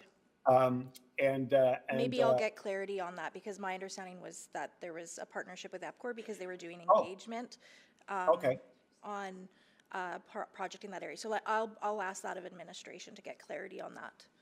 Okay, thank you. Thank you so much. I appreciate your time. And if you see me at the dog park, say hi, okay? I will. Okay. Councillor Tang. Great, thanks so much, Harvey. Just following up on that public washroom strategy, which you're pretty familiar with, right? Yep, somewhat, yep. Yeah. So do you think that's to address some of your concerns here specific to dog park? Do you think that that strategy is enough, or in this case, we're talking about something quite distinct? No, my request, what worked this past year through that strategy was that there were two portable washrooms. They started out with a trailer, but that wasn't really necessary, and that was taken away. But the two, portable accessible handicap washrooms were there and very well used and appreciated. The trouble is that program was just for non-winter months, and bathroom use is needed year-round. And that's why, when it was pulled at the end of October, I wasn't totally surprised. I knew that was a temporary program, but it was noticeably, it was noticeable that right away it was gone and people were left with no options in terms of toilet facilities. So my concern, and why I'm speaking today, is that we have these district off-leash areas, which by their definition are meant to, serve a large part of each quarter of the city. And so in recognition of that, let's make portable, handicap accessible washrooms part of the required amenities. Because a place like Lauderdale Dog Park is very popular year round, and literally from morning till late at night, and bathroom facilities are needed. Yeah, no, that's great. I guess I'm just thinking back to the slide earlier, distinction between there's the developer-led construction and community-led construction, and you're just asking for a bit of a permanent provision in sort of both of those aspects. Yes. I mean, ignoring bathroom needs is an issue. You can say yes or no, but the fact is people are going to need bathrooms. Yeah. So if you don't provide it, they will find alternatives which may not be, very, which are unsightly and create waste in the places that nobody wants to see it. Yeah, and I know we're talking about dog parks here, and I imagine with some of those locations, a more permanent public washroom solution can perhaps address some of the other challenges that we hear in the parks. Would you say? Yeah, I noticed in this past year with the portable facilities, there were people who were biking by or driving by that would stop to use that portable, accessible bathroom, and then leave. And so it wasn't there. The use wasn't just by dog walkers or people at the park for, there are some picnic tables elsewhere in the park. Passerbyers who suddenly needed a bathroom, or, they would stop by and avail themselves of the opportunity. So, when you build it, they will come. Great. Thank you so much for joining us today. Yeah, thank you. Thank you, Councillor Tang. Now, I'll look to the clerk one more time. Was the FCL or a designate able to join us? No, and we reached out and there was no response. So. All right, we'll carry on and appreciate any correspondence they may send subsequently. Then I'll turn to my colleagues. Are there any questions of administration? I'll go to Councillor Wright. Thank you very much. I'm just wondering, just following up on the public washroom strategy, is there anybody here from admin that could talk about what the prioritization is for the public washrooms? Yes, we can speak to the washroom strategy here as well. Great, thank you. What we provided and what was funded was a seasonal program. I don't have the details in front of me in terms of which locations would have year-round washrooms, but the washroom strategy was funded as part of this last budget deliberations. And so we can take this feedback away in terms of that particular park and see if that's where we're going to be providing washrooms and what those months look like. But I guess overall, what was the priority that was being considered? Was it in those areas where maybe a lot of the washroom strategy focused around transit facilities and in the downtown area having staffed portable washrooms in the downtown core and other high needs areas outside, but it wasn't specific to district off-leash dog parks. Ms. Fraser, were you going to add something? Sure. We did pilot a washroom trailer and an accessible portable washroom at Lauderdale this year because we have heard that there is demand there. There's only 2 district off-leash areas currently right now. One is Jackie Parker Park, which has a permanent washroom building, and the other one is Lauderdale, and so we trialed the washroom there. There is also a project occurring right now led by EPCOR, and they are doing public engagement on potential increased amenities for the off-leash area as well. I can't comment on what they might consider including or not, but the city is working with them, and there will be public engagement opportunities there. We're also working on next steps with the washroom strategy to prioritize where permanent and mobile washrooms should go and create criteria and a method for prioritization ongoing.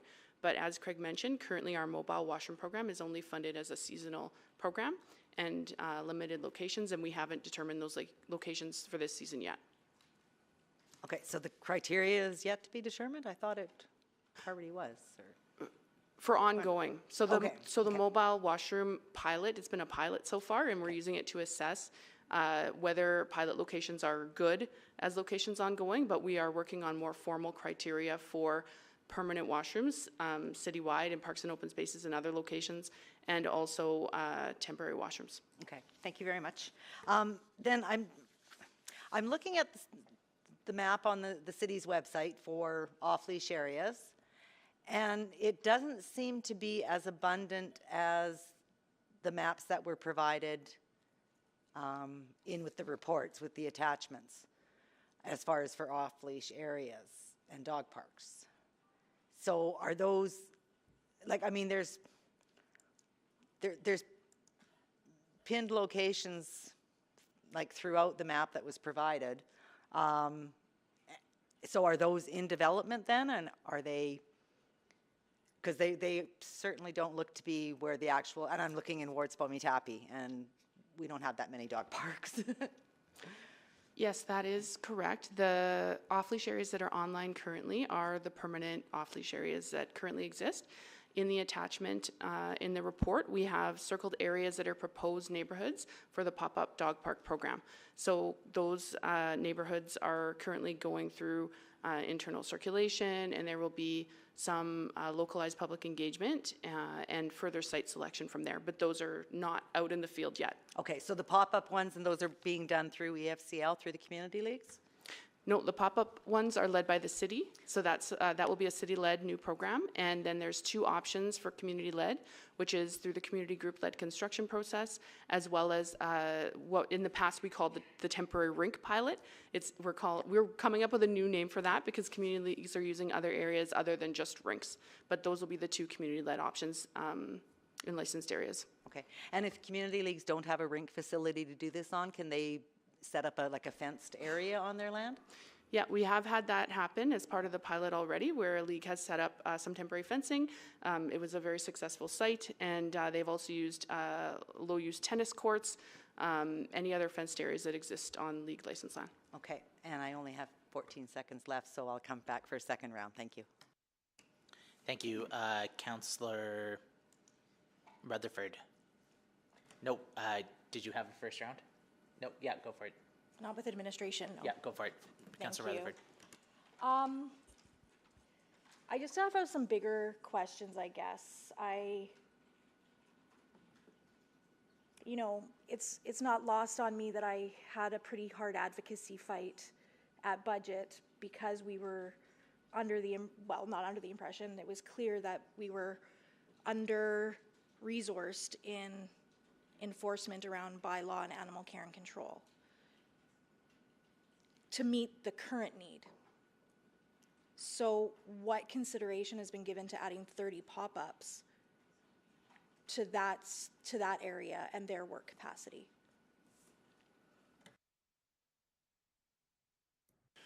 It's definitely been a consideration. We've been working with community services. We do have a director on the call, John Wilson, who can speak to some of the considerations for that. But you're absolutely right. It is an area that is stressed already. And so the addition of 30 additional pop-up dog parks is going to cause increased pressure on already stretched resources. And they have indicated that they'll be taking more of a reactive posture as opposed to a proactive posture of actively patrolling these pop-up areas. Yeah, and I guess this report is deferred from November, so this was even before that budget decision, which was an unfunded service package. So I'm just really concerned, I guess, to administration, is this pop-up project and the amount of pop-ups realistic given our capacity? Councillor, I think from the perspective of what it takes to actually install these, I think it's within our capacity and our ability. The part that you're speaking to in terms of the enforcement component, I think, is probably where you're looking at, and I think that's probably an area that will be, subject to some pressure, as Mark indicated. to what extent, I think this year being a pilot, we would be able to assess, is this really something that is a significant issue that needs more resources, or are we able to manage it? Anytime we add more inventory to any of our programs, there's certainly, we try and accommodate it through some process changes and some efficiency, but just given the number of these, there will be a likelihood. I think where we are going to try and alleviate some of this is through some of our engagement and communications with the stakeholder groups. But do we need a pilot if we already know we don't have the resources for the current existing amenities? Like, I'm not tracking how a pilot's gonna, it might show that, yes, we need more resources for this, but I think this budget clearly indicated that those resources are not gonna be forthcoming in the next 4 years. I think the pilot part in this program is more about how they're implemented as opposed to the city taking on everything, and I think that was part of this process, was that these would be short-term opportunities for areas that had expressed a need or a desire to have these prior to the formal program looking at them. So Yeah, but how many pilots often turn to permanent? Because it creates a set of expectations. correct, and I think with the off-leash program, there's already, we're seeing an expectation and an increase in the demand. So what we were looking at doing in response to this inquiry was looking at some opportunities, keeping in mind that we may need to demonstrate more flexibility in how we go forward. Okay, so I guess just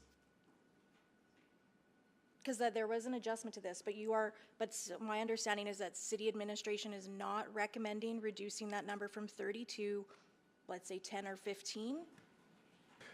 We had anticipated 30 as a good starting point, and it being sort of the upper limit. Certainly, if we see issue with resourcing it or being able to keep up, or even maybe the demand isn't there, we would be able to adjust it. But we thought that 30 as a starting point would be, that initial starting point. In the report, it breaks down kind of cost per pop-up. What is the total budget for the pop-up project? The total budget. And I know it doesn't include enforcement, which I read in the report as well, which is also concerning, but what is the total budget for that project, if I could get that answer? So we'll provide that number. Craig will get that number, but just this is being funded through our existing programs, so it's not an additional ask. It's what we're estimating right now is somewhere between $150,000 and $300,000, but a lot of that depends. What we haven't selected right now is the specific plot of grass. So we know the neighborhoods that are under provided with off-leash areas, but the details of exactly where that would go within that community would dictate if there's fencing needed or landscaping or any other details. So our estimate right now is somewhere between $150,000 and $300,000. Thank you, Councillor Rutherford. Councillor Stevenson.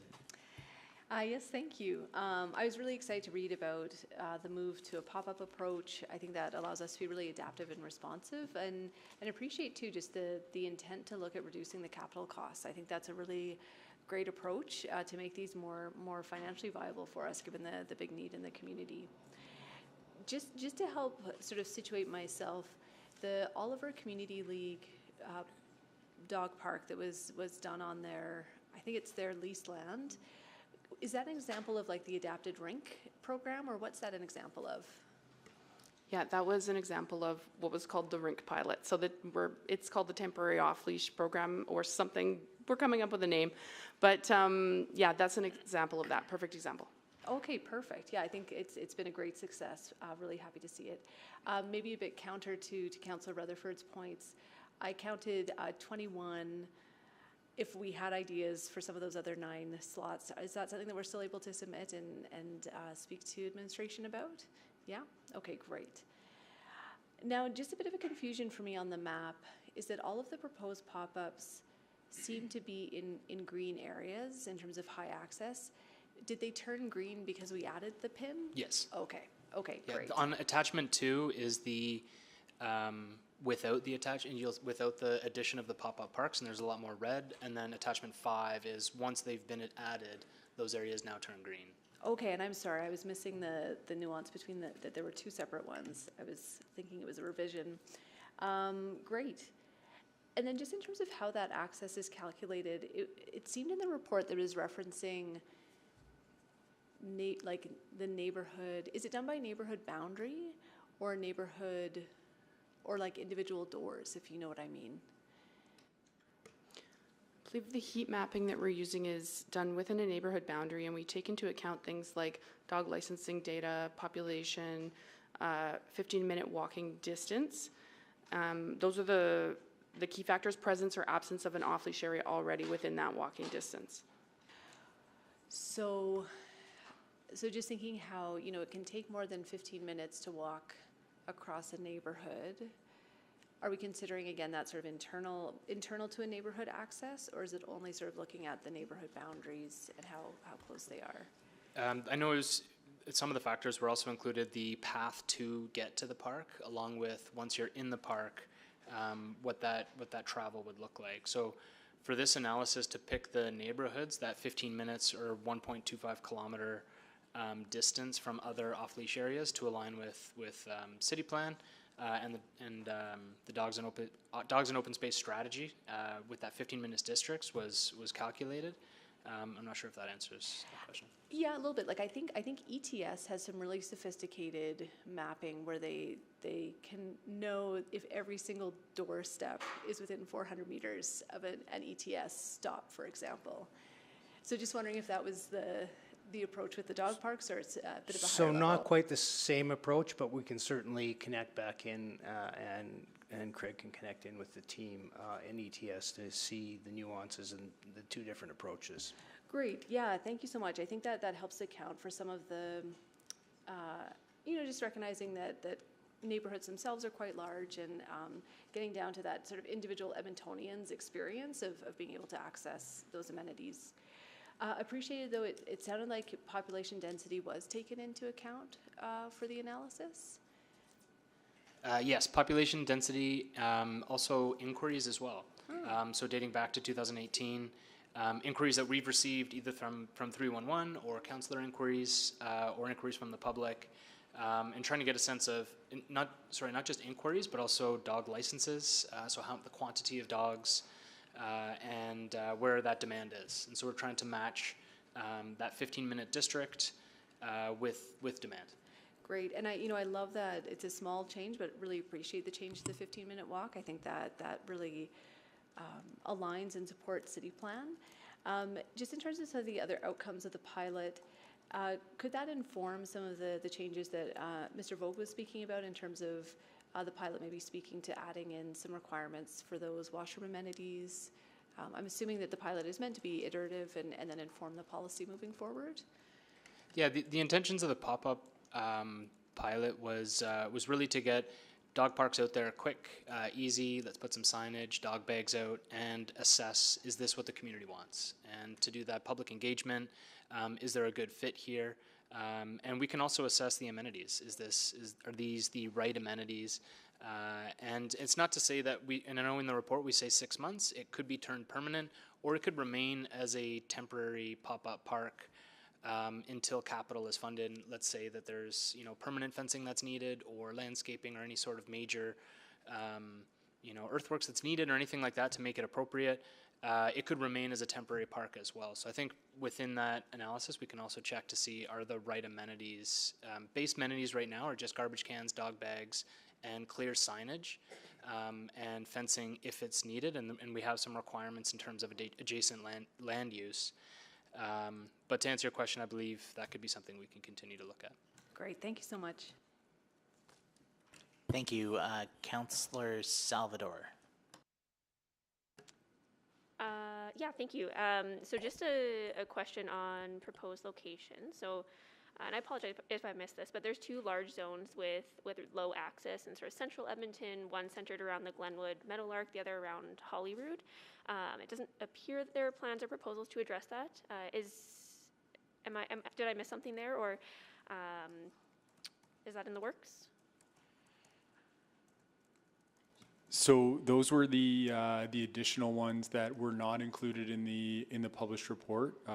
So I listed them off during the presentation. Let me just pull them up here. But Meadowlark was one. So in addition to the ones that were published in attachment 3, there are now sites identified for Carlton, Meadowlark Place, Boulia Heights, Charlesworth, Maple Ridge, Holyrood, and Evergreen. Okay, fantastic. Thank you so much for that. And then maybe just want to close the loop on an accessibility concern that I heard about last year. I recall there were some concerns around the accessibility of the temporary off-leash areas where the rinks were converted to OLAs and just the availability of ramps. Has that been addressed? Yes, we created an internal committee, including representatives from the internal advisory committee, to look at that issue last year.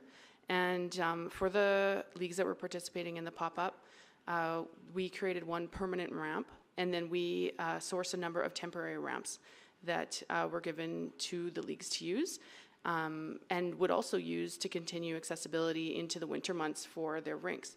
So that's something that we're actually looking at building into the program now, is if a league does need support for a ramp, for example, or other accessibility requirement, how can we integrate that into the program?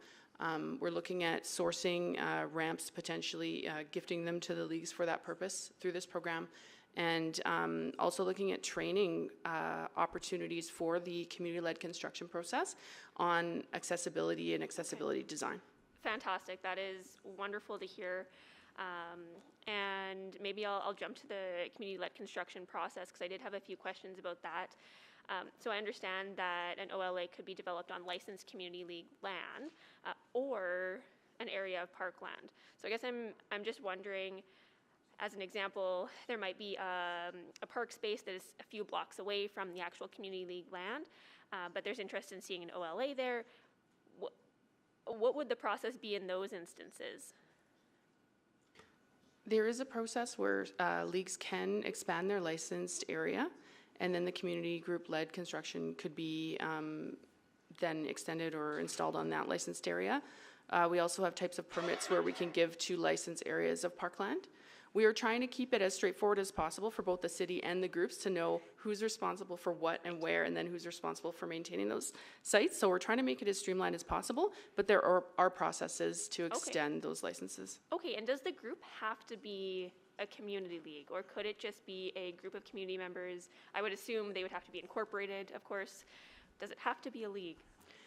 It doesn't have to be a league. I think that's the most common that goes through that process, but it can be a group of community members that establishes a more formal group, or that gets under the wing of an established group, which could be a league. Okay.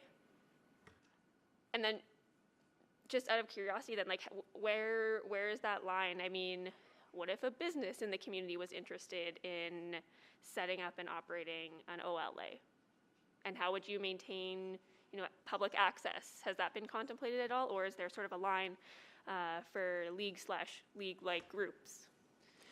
I'll call on our colleagues in the Park and Facility Development team in a minute here to talk about their process, which community-led runs through, and what they do if a company approaches them, as I don't know. But I will say that we do have companies or even nonprofits running a couple of private dog parks on private land currently.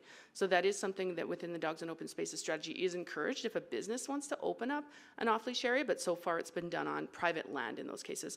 So I'm wondering if maybe Susan or Martin from the Park and Facility Development team could speak to the question about companies trying to go through the CGL process. Thanks, Nicole. Currently, we haven't had that experience of a business wanting to come through the community park and facility development process. Generally, it has been for non-for-profit groups or community leagues. I guess we could take a look and explore that in the future, but I would think that if a private group wanted to have a dogs off leash, then they would probably do it within any land that they owned. They might want to support a nonprofit, so that could be an option, but I think that's something we would need to explore further. Great. Well, I'm out of time. Thank you so much for those answers. Councillor Principe for the first round. Thank you, Oh, Councillor sorry. Jans. Actually, my apologies. Councillor Tang's on for the first round, and she's on the Oh, committee. sorry. Then I'll come to you after. Okay, sounds good. Thank Thank you. you, appreciate that. Did I hear you say Charlesworth is one of the ones to be contemplated to be added? That's correct. And given it's in the Greenfield, would that fall under developer-led? Or is that still community, that still needs to be the other stream? I don't believe any of the pop-up parks were in conjunction with developers. This was all city-owned land. Okay. Gotcha. So just back to the, I'm gonna be a bit all over the place with my questions here. So with the washroom, then, I guess I was struck by Mr. Voot's presentation too around, some of the challenges he mentioned and the potential of a small solution that could potentially address some of the challenges we're hearing, say, even in the encampment response side of things when it comes to public wash, permanent, even if it's accessible porta potties. Have you taken that into consideration about how this piece could intersect with the other policy area? So, Councillor, it's a really, really good point. I think in this particular report and this part of the program, we've really focused on the temporary pop-up component, but going forward, certainly, we know there's significant demand for public washrooms, and it's not just in the downtown as we've been focusing on. It's across the city, but I think that's part of the body of work we're going to be undertaking as part of this public washroom strategy. We had a starting point, but certainly there's demand in many different parts of the city and for many different programs such as dog parks. So I think that's part of where we'll be going forward, but the demand is there for sure. Yeah. Sorry, back to the Charlesworth one. When that pop-up project happens, will you be sharing some of that data with, say, developers in the adjacent neighborhoods that are, the land is still, much of which still need to be developed, and then this can help them take that into consideration in terms of usage and whatnot? Our intention was to take all of the data that we gather throughout that 6-month period and make it publicly accessible. We haven't intended to target developers developing adjacent land, but they would certainly have access to the same public information. Yeah, I guess I'm just thinking of some of the land, and I know this is a very specific example, but I imagine there might be instances elsewhere in the city, right next to a Charlesworth Alcis, for example, that maybe starting to get into that kind of mode of contemplating amenities and whatnot, and we'll want to flag this for them. And then on the piece around community groups helping to maintain the park, Jackie Parker has the Jackie Parker Push Patrol that has been doing this for years, and are there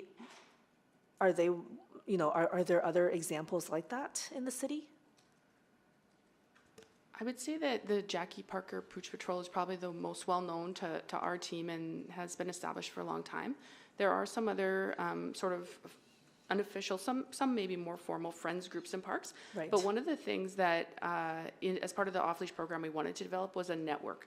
And so one of the program elements we're looking into is, can we develop a network, whether it's of community groups, veterinary clinics, other dog-friendly, businesses or nonprofits that want to support off-leash areas, whether it's in education, communication, cleanups, things like that. Cool. So that will be part of this, I guess, yeah. It's not really part of this report or the community-led initiatives, but it's more internal, one of the program initiatives that we're working on. Yeah, that's great to hear. I know, the patrol does, great work, including a lot of the placemaking efforts to make the park more welcoming to different community members. And periodically they do run into challenges because it is community-led and they're trying to manage different expectations and concerns and feedback from the community. And I'm glad to hear that you're in touch to support them however you can. That's all. Thank you. Thank you, Councillor Tang. Councillor Principe. Thank you, Mr. Chair. My question is about the unfenced off-leash areas.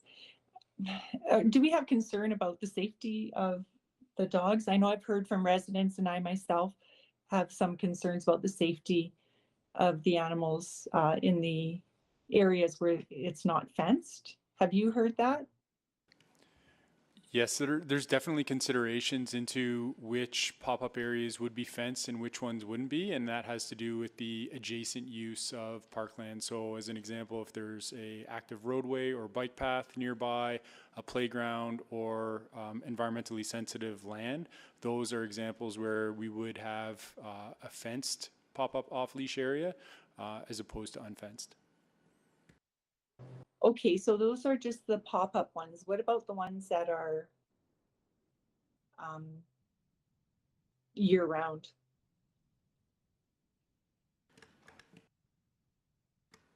We've heard feedback both ways.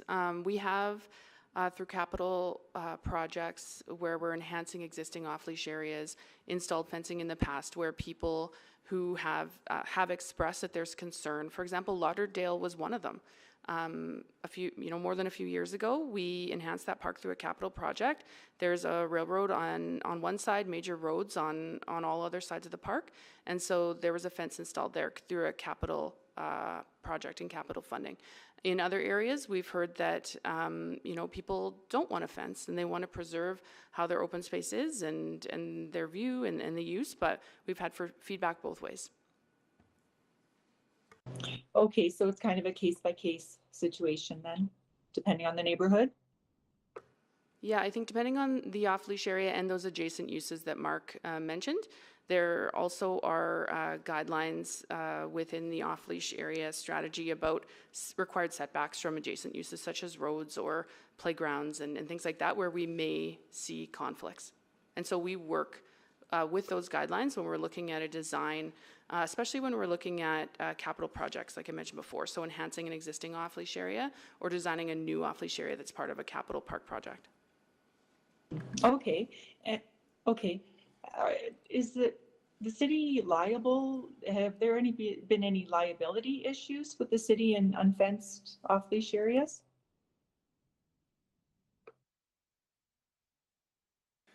Councillor, we'll just see if anybody is online from our legal department to see if they can provide some feedback on that. Okay, thank you.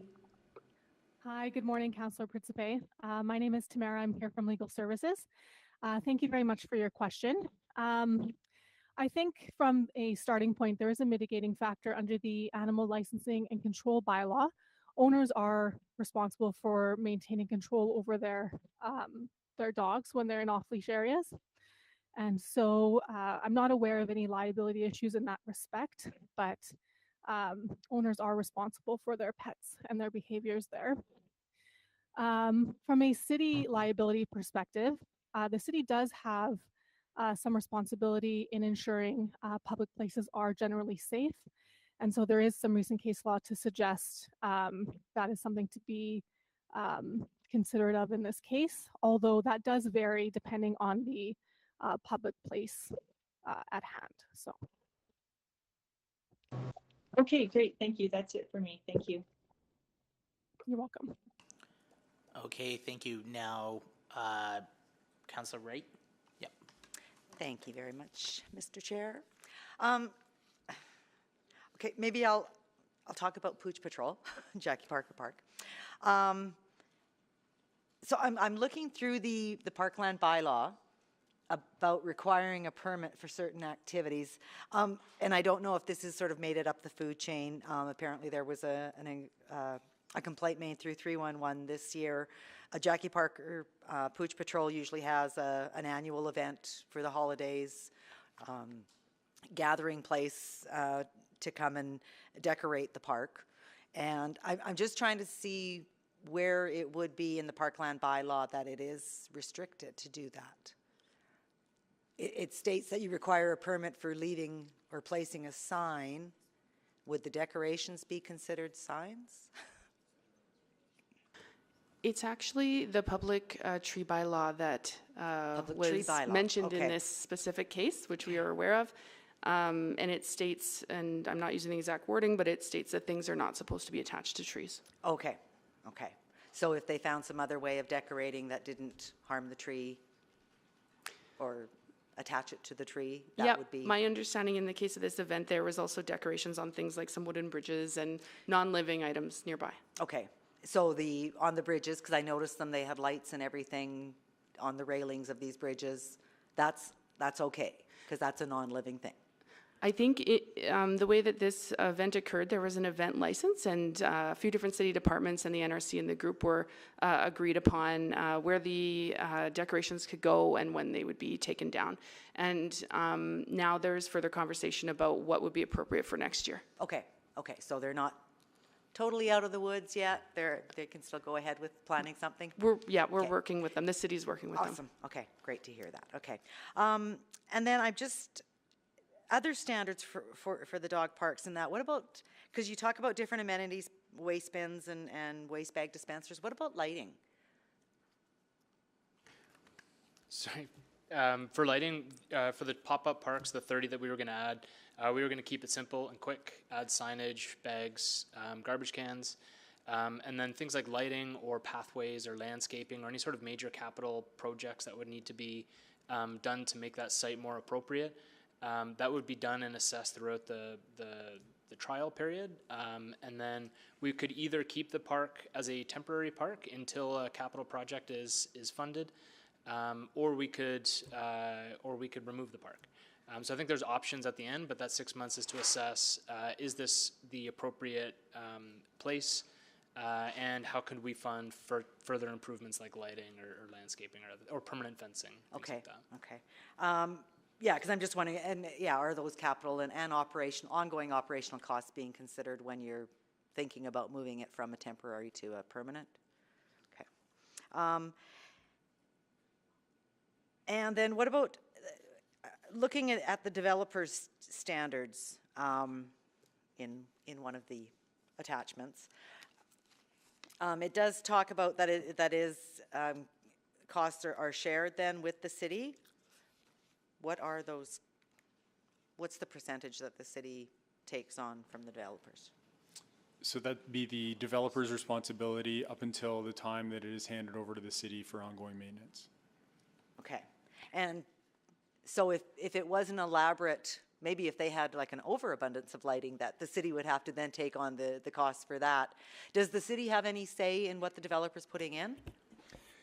Councillor, with any development, there is the development process that they follow, and part of what's installed or built is subject to review by the city. So those things are taken into consideration when a developer is building any amenity. Okay, so if it's something that might seem to be like a huge ongoing operational cost, the city planners or whoever can say scale that back a bit, or they would have that dialogue in terms of how that is administered going forward and what's the city's responsibility. And in some of these situations, of course, there are the homeowners associations and those types of additional amenities that become part of a homeowners association.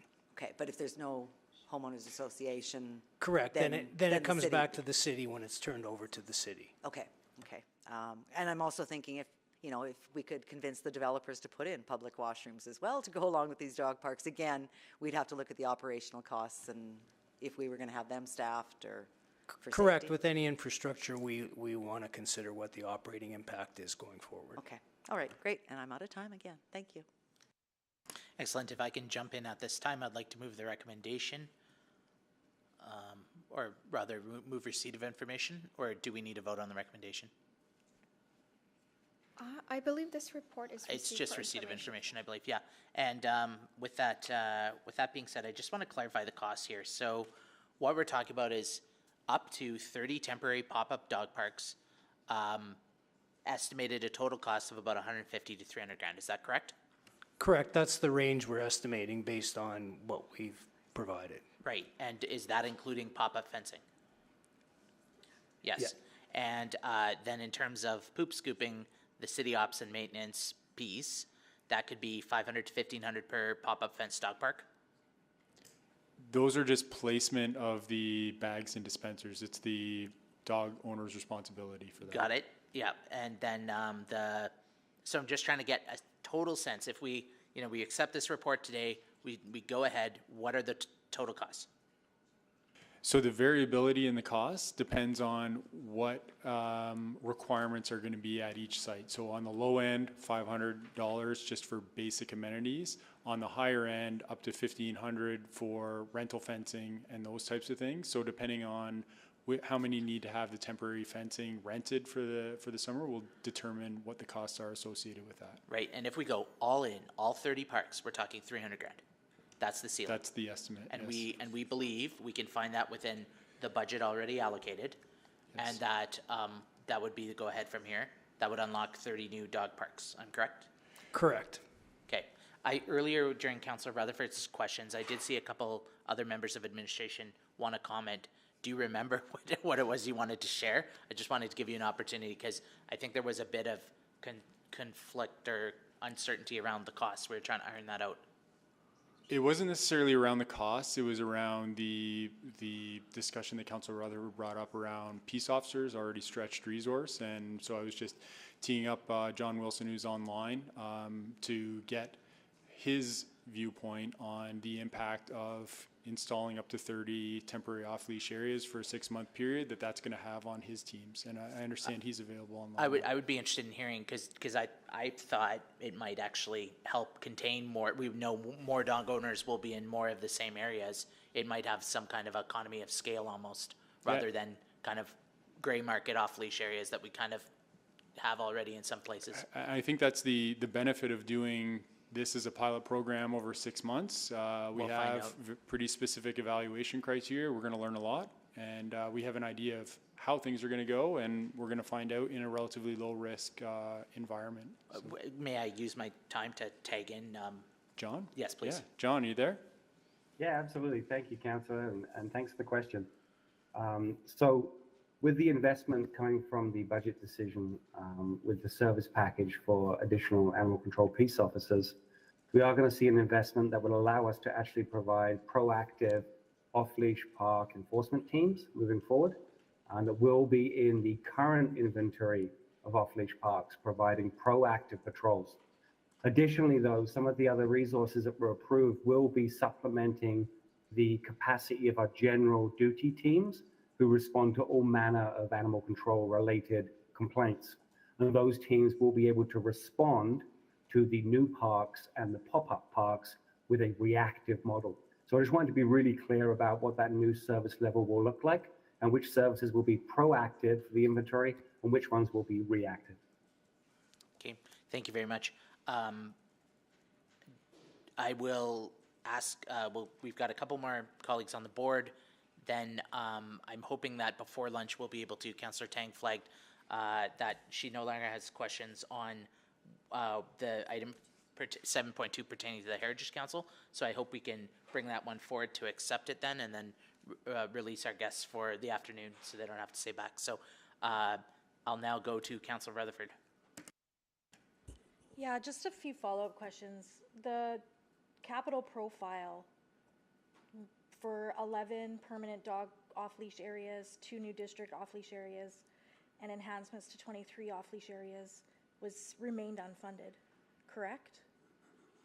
That's correct. So in the next 4-year budget cycle, there's no foreseeable capital for permanent dogs and open spaces strategy implementation. Is my understanding correct? We don't have any standalone profiles, but everywhere we can, we work to see if there's an opportunity for an off-leash into other existing capital projects, whether it's a building great neighborhoods project, a neighborhood renewal project, or a district park upgrade. And so we have a number of those online already coming up for 23-24, but no standalone profile. That's correct. Yeah, okay. And what would the cost be to have a permanent washroom? Not necessarily a bricks and mortar, but similar to what was there in the summer all year round. Because if I'm hearing there's 2 district parks and there will only be 2 district parks continuing for the next 4 years, I'm seeing that, perpetuation of that disparity between the south and the north. Why is one district park have permanent washrooms and the other doesn't? And not even that, not even all year round temporary. Like, why was that decision made in the washroom strategy to not make that all year round? That was based on available funding that was approved. So I'm asking what the funding would be. To have Because we're a permanent talking about washroom, operating dollars right now, right? And we're sort of Yeah. 30 dog parks, but we have a district dog Yeah. park that we are also hearing, and I know from many inquiries to my office, is not functioning the way it's supposed to. Yeah. So we have a lot to consider in this when we have limited funding resources. Currently, What would it cost? Sorry. Estimate approximation to have a washroom facility, temporary, in the gap of EPCOR doing whatever EPCOR is doing at that space. Are we, just so I'm clear, talking about like, say, like a porta potty, something very temporary, or like a trailer situation? Something that would staffed? function in all seasons at that location in the parking lot. I don't have a number off the top of our like right in front of us, but I'm sure we can figure that out. Yeah, and I think it's a bigger because, like, again, if we're spending all of these operational dollars on 30, but we have our current ones. Another example, I'll give two other examples actually in my ward of current off-leash dog parks that aren't functioning properly. Orville Allen, you mentioned any kind of interactions. It's right next to 127th Street, not fenced, and not up for a pop-up to try to fence it. So it's listed on the map as a off-leash area right next to a big intersection or busy road, and there's no pop-up to see if a fence might function that area better. So I guess what is the rationale there of, like, where do we find the gap of continuing to expand and add new when we know the stuff that we have is already not functioning the way it should? And should some of that investment, like, should Orville Allen be a pop-up with a fence as opposed to a non-fenced, currently existing open off-leash area? Thoughts? Yeah, the intention here was to try to add off-leash areas into underserved communities, but completely understand the point around we already have existing facilities that might have inadequate amenities, and the washrooms and the fencing at Orville Allen are two examples of that. Or I'm sure you're very aware of the complaints we get about Inglewood, which is a brand new off-leash area that is absolutely not functioning the way it was intended to, and so that's concerning to me too. I get probably at least on Inglewood off-leash 2 to 3 a week. I think we have some of our colleagues from IS on the line, but there's certainly those parks that need fencing, and there are capital dollars available to do that. Inglewood was one that we were working on collaboratively in December timeframe. Yeah, okay, no, I appreciate that. It's just, I think, I want to be clear. I'll speak to it. Thank you. I'll stop now. I'll speak to it. Thank you.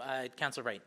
Hi, thanks. Just for clarity, when we're talking about the washrooms at the Jackie Parker Park, those, because I'm trying to think about the site, there's none really on site. The washrooms are provided by Woodvale Community League run golf course, is that right? Through the washroom strategy summer mobile washroom program, we provided a washroom trailer and a wheelchair accessible porta potty right on site. Oh, there was. Okay, okay. I missed it. Okay, thank you. Thank you. Now we'll go to councillors wishing to speak, and I've moved receipt of information, and I would like to close, but if other colleagues want to speak. Councillor Rutherford. Yeah, I'm a bit lukewarm about this report. And not because I don't believe in the Dogs in Open Spaces strategy. I'm a big believer in the social, mental, emotional, physical well-being and the need to have more of those accessible within the 15-minute districts. I'm all in on all of those things. My caution comes kind of in three parts. And so I hope that this can be taken as you do this pop-up, because I definitely don't want to stop the pop-up from happening, but I'd like these things to be considered going forward in the implementation of this and anything future related to improvements. The first and foremost being, I think we need to get right what we currently have. And I worry that we're dividing resources between getting right what we currently have and expanding to new. And I've given a few examples in my ward because that's the area I'm familiar with, but I think that that is absolutely the case across the entire city. And so I worry about that. I worry about our finite resources, and if we're putting resources into one, and yes, there's a budget line, does it mitigate us being able to reallocate funding towards, let's say, more public washrooms, as an example? I think it does. And I think it's a bigger park and open spaces conversation we need to have about how much funding do we have to operate parks and open spaces, and where do we want to prioritize between public washrooms, between open spaces, between accessibility improvements, which are vast as well. So those are things that are on my mind. So it's not that I'm against the dog parks, it's just I think we need to be thinking about this at a little bit of a higher level. And I worry this is kind of one-offing and siloing things that should interplay and intermingle together really well. I'm worried about setting up an expectation. So whether this is a pop-up for 6 months, I'm hearing about rentals of fences. Well, if we do it for 1 year, I'm now seeing that that's 300,000 times 4 if we do that operation ongoing. And maybe not all 30 are ongoing, but even if half are, it's still a substantial amount of money. And I think about the enforcement and the concerns around the reactive versus proactive. I think that we're underestimating the pull this will have on enforcement services, especially as people are learning about these new spaces and what they look like and how they interact if they haven't had a dog park near their place. So I think that's being significantly underestimated, and I hope I'm wrong. I hope I'm wrong on that front. But these are things that I'm considering in this. I worry about doing these pop-ups, creating that expectation, and having zero capital dollars for any major dog park work in the next 4-year budget cycle. We already know what areas need new dog parks. You know, we had it in the capital profile. We need more district parks. We need more permanent dog parks. We didn't fund it because we had to make really tough choices at budget. And I worry that this can be creating an expectation that we cannot match with permanent funding now, or quite frankly, in the next budget cycle based on where we're gonna be. So these are the reasons I have cautions. Not because I absolutely don't believe in it. I think for me, my ideal would be, you know, less, but more focused, more intentionality. But I'm willing to accept this for information, see what this pilot does in the next 6 months, what we learned from it. But I'm not doing this without some major reservations on its sustainability. Thank you. Thank you, Councillor Rutherford. Seeing no other colleagues on the board, if I may take a minute to close. I want to thank the community members who brought this forward initially to me and which were the genesis of the inquiry here. I want to thank administration for their work here in helping think about this and pull it together. And I want to thank all of those who have helped make the Dogs and Open Spaces strategy a reality. Councillor Rutherford highlights some very good considerations and cautions, especially around, you know, expectations management, etc. But I don't want to lose sight of there's a lot to celebrate in this report here. And I think going forward, I was thinking if I was a golden Labrador, my tail would be wagging considerably as I read this report and looked at that map and thought about 15-minute communities and the consideration of how my owners wouldn't have to drive so far to a local dog park to be able to get out there, about the conversations that'll happen with neighbors, about how dog parks truly have been undervalued and underutilized as community spaces. When I think about the funding that we provided over the years in recreation in Edmonton, well, many owners visit dog parks twice a day, in the morning before work or in the evenings. Sometimes more frequently, they visit their local dog park more frequently than a library, than a recreation center. than an overpass or an underpass or a bridge.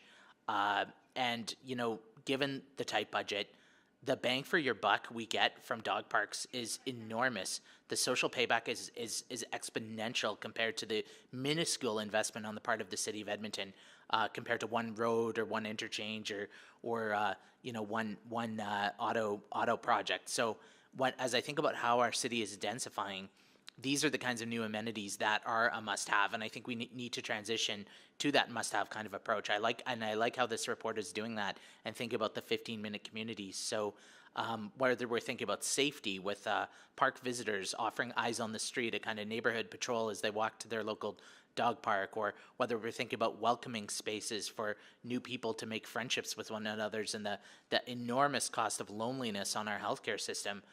Dog parks are an integral investment, and one of the coolest things I've got to do, and I've got to do a lot of cool things my first year on council, was actually just having a celebration with the Gardner Community League opening the Braithwaite Dog Park. And it's a cool space. I don't even have a dog, but sometimes I take my kids there, and we just walk around and throw the ball for other people's dogs and get to know our neighbors. So again, I'd like to thank administration for pulling this together. Cautions duly noted. We'll review this. We'll work our way there. And we know it's not perfect, but I think let's celebrate the enormous opportunity in the right direction. So thank you very much, and I'll call the vote.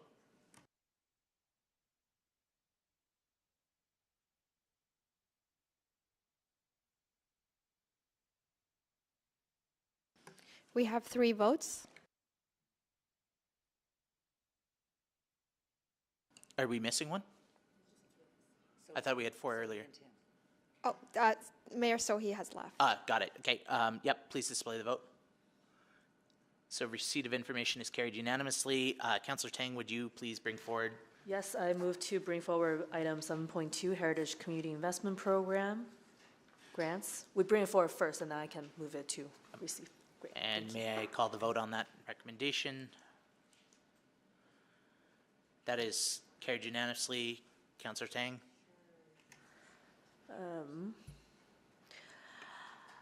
I move that Community and Public Services Committee recommend to City Council that the recommendations for grant funding as outlined in the January 16th, 2023 Edmonton Heritage Council Report EXT 01618 be approved.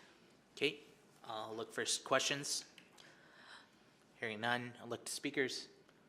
Hearing none, Councillor Tang, would you like to close? Sure, yeah. I will always have questions. I think, but I think this is a pretty, straightforward recommendation and report. This is a longstanding program. As a beneficiary of this, I'm excited to see the Heritage Community Investment Program continue to make a huge impact in our communities. I just selected because I want an opportunity for our community partner to speak to this. But given just agenda management, and we have a couple other items this afternoon, I didn't want to keep you waiting all afternoon. And but just thank you for this work. Thank you, Councillor Tang, and thank you to the partners for being with us today. With that, I'll call the vote.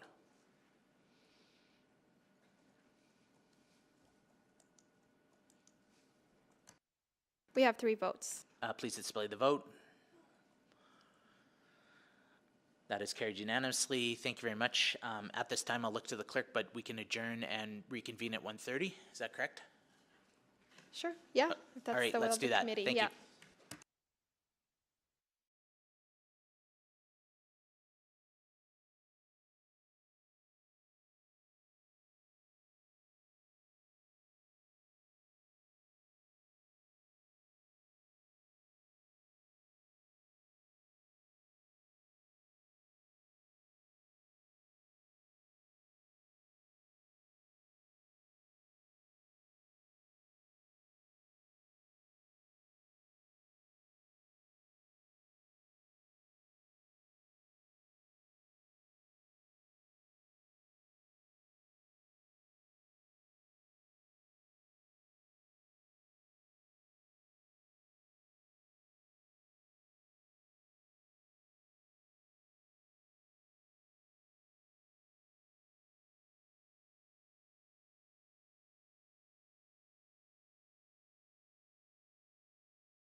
Good afternoon. We are live in River Valley.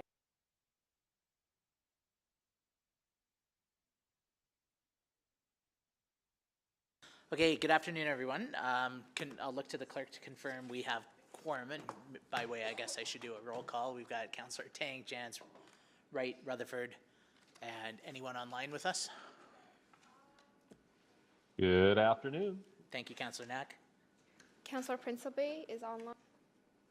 Hello. Okay, excellent. Welcome, Councillor Principe.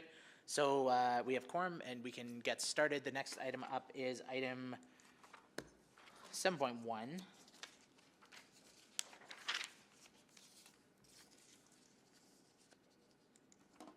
And I'll look. We didn't have any speakers on this item, did we? No. Hearing none. Is there a presentation from administration, or does the? Just opening remarks. Oh, please then. Thank you. Today we are here to seek approval for the funding agreement between the City of Edmonton and our partners in the Coronation Park Sports and Recreation Centre project, the Alberta Velodrome Association, and World Triathlon Series Edmonton. This agreement is being put in place to outline the details of the partnership between our organizations and what that partnership will entail. Further agreements will be created to cover the finer operating details of the partnership. With that, I will pass this over to Roger Jebney, Branch Manager of the Community Recreation and Culture Branch. Roger?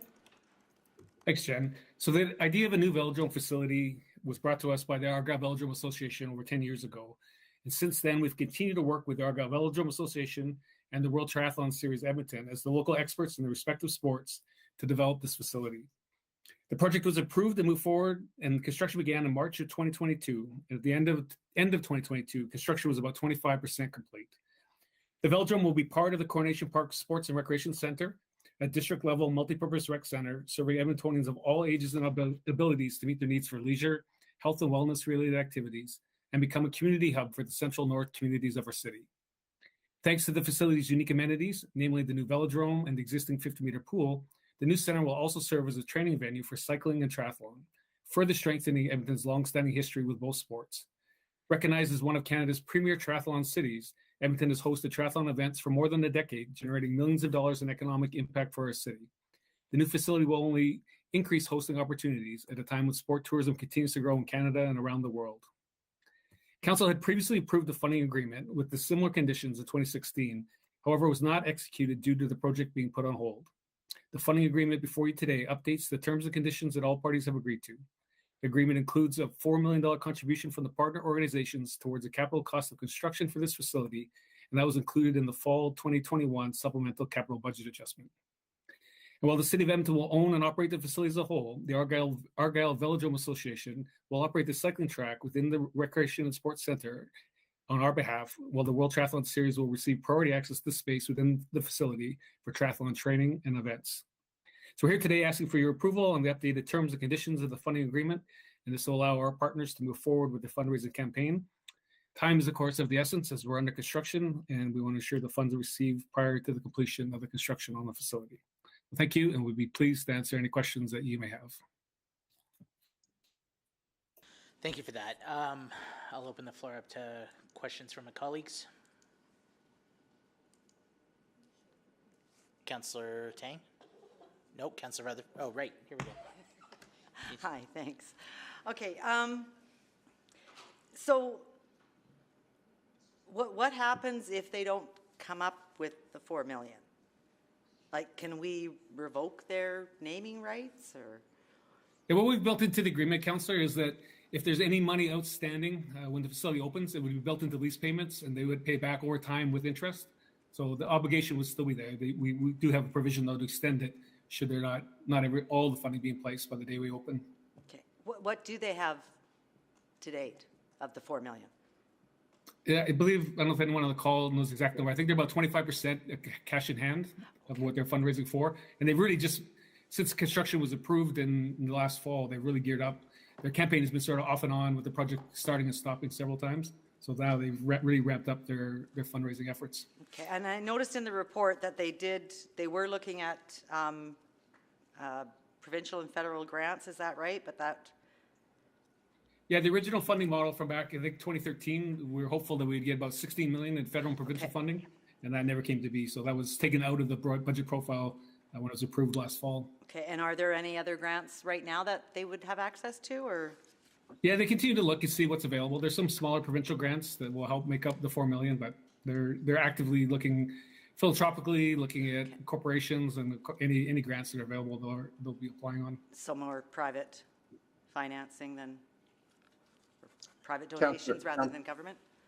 Councillor, it's Brad Badger. Some of as Roger said, about their 25%, about 875,000. A portion of that is from CFEP that they've received from the province so far. Oh, okay. Okay, so that's sort of been exhausted because I think that CFEB is what, every 2 years that they can apply? Yeah, okay. Okay, that's all I've got, I think. Thank you very much. Thank you, Councillor Wright. Councillor Tang. Yeah, thank you very much for the update here. I was wondering if you can talk a little bit about the name sale. We're granting the naming rights to the partners, right? That's right, for 4 amenities within the facility, not the overall facility name. Right, 4 amenities. And I guess just to, maybe if you can just confirm, so who gets the money from the naming rights if sold? Yeah, they would go into both the capital profile, this would be part of their fundraising for the 4 million, but also help offset their ongoing operating costs as the operator of the cycling track. Okay, so rather than having to have ongoing tax levy to support them, we're hoping that the naming rights sales will fill part of that void. Right, so then, okay, so then it will go to the community partner. Right. That's right. Okay, great, that is helpful. That's it, thank you. Thank you. Councillor Rutherford is trying to jump in. Can we add her? Okay, Councillor Rutherford. There we go. Yeah, I just have a few follow-up questions. So how does the process works with the naming of one of the four spaces within the facility? Do they run the application process or the RFP as an external organization, and then ultimately the city will still get that final say of if they agree with the pricing and the like? Can you just walk me through that process of that? We're still working out the details, but the intention is that the groups will be able to sell the naming rights, still follow our naming rights policy, and where they would go through the naming committee and come back to council for approval. It's a little bit unusual to bring individual amenities back to council, but given the profile of this and all the discussion about naming rights, we thought we would follow that process and bring them back for approval to make sure that we're comfortable with the value and with who the partners are, the naming rights partners. Yeah, so if I'm understanding correctly, they sell it, but if it's not opening, like, it would be more ongoing operational costs. It wouldn't be really help with that $4 million fundraising, correct? Or could they negotiate a lump sum cost? They may be able to, but you're right. Typically, they're ongoing annual payments that come in over the term of the name sale agreement. So there could be some upfront pieces, and then that ongoing contribution to operations. And are we still contemplating the name sale of the facility as a whole? Because I know there was a bunch of discussion with regards to Clairview, and I just wanted to know what direction administration is currently on, and if that direction if there might be different direction that we need to give. Yeah, at this point, we're just looking at selling the 4 amenities within the facility. Some challenges with the groups trying to sell the names, and if we were going to try and sell the overall name. So I think for now, we're just going to focus on the 4, and then we'll come back at some point. If there's a change in that decision to look at the overall name, we would have to come back to council, get approval to seek the permission to sell it, and then, of course, the final name sale agreement. So at this point, just the interior amenities. Okay, so at this point, the intention, if I'm understanding correctly, the intention is that the name of the facility would be the Coronation Rec Center. Yeah, the Coronation Park Sports and Recreation Center. Coronation and Parks Sports and Recreation Center? Coronation Park Sports and Recreation Center. Okay, thank you. Being in Coronation Park. So that will not go through the process like Clairview did, because we've got the internal name. So there'll be internal names as opposed to the external bigger name. Yeah, and if at some point in the future we wanted to sell the name of the entire facility, we'd have to go through the whole process. But that wouldn't be, that's not a part of this contract, so it would be revenue potentially for the city as opposed to the partners. That's right. Yeah. Okay, thank you, that helps. Okay, thank you, Councillor Wright. Hi, thank you. Just looking at the policy, what was it, C477A, where it says that the naming of it as recognition for its financial support. So if ABC company or an individual philanthropist wanted to donate $2 million to the Velodrome Association, that could be done. It's like, it's not buying the name. Yeah, well, they are looking at philanthropic contributions. Okay. I'm not sure if they were tying naming rights to those. I think they were looking for more corporate donors or corporate sponsors to buy the naming rights. Okay. Okay, for corporate to buy, okay. Okay, and then that would, like you said, that still has to go through the naming committee and then to council for approval. Yeah. Okay. Okay, thanks. That's it. Okay, thank you, Councillor Wright. Hearing no further questions from my colleagues, I'll look to, is this receipt of information? No, this is recommendation, so I'll need, Councillor Tang will move the recommendation. Yeah, I can read that in. Please. I move that the funding agreement between City of Edmonton, the Argyle Velodrome Association, and World Triathlon Series Edmonton detailing funding responsibilities and benefits as outlined in Attachment 1 of the Community Services Report CS01419 be approved and that the agreement be acceptable in form and content to the City Manager. Excellent, thank you. Motions on the floor. Open up for questions. Hearing no further questions, open up for debate. Hearing no debate, look to the mover to close. No close. May we call a question, please?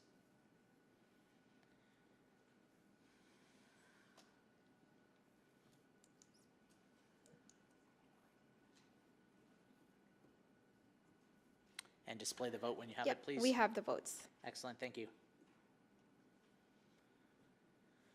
Excellent, that's carried unanimously. Good work. Next item is now to motion 9.1. And at this time, do we have speakers with us for this item? Is guest Moreau with us?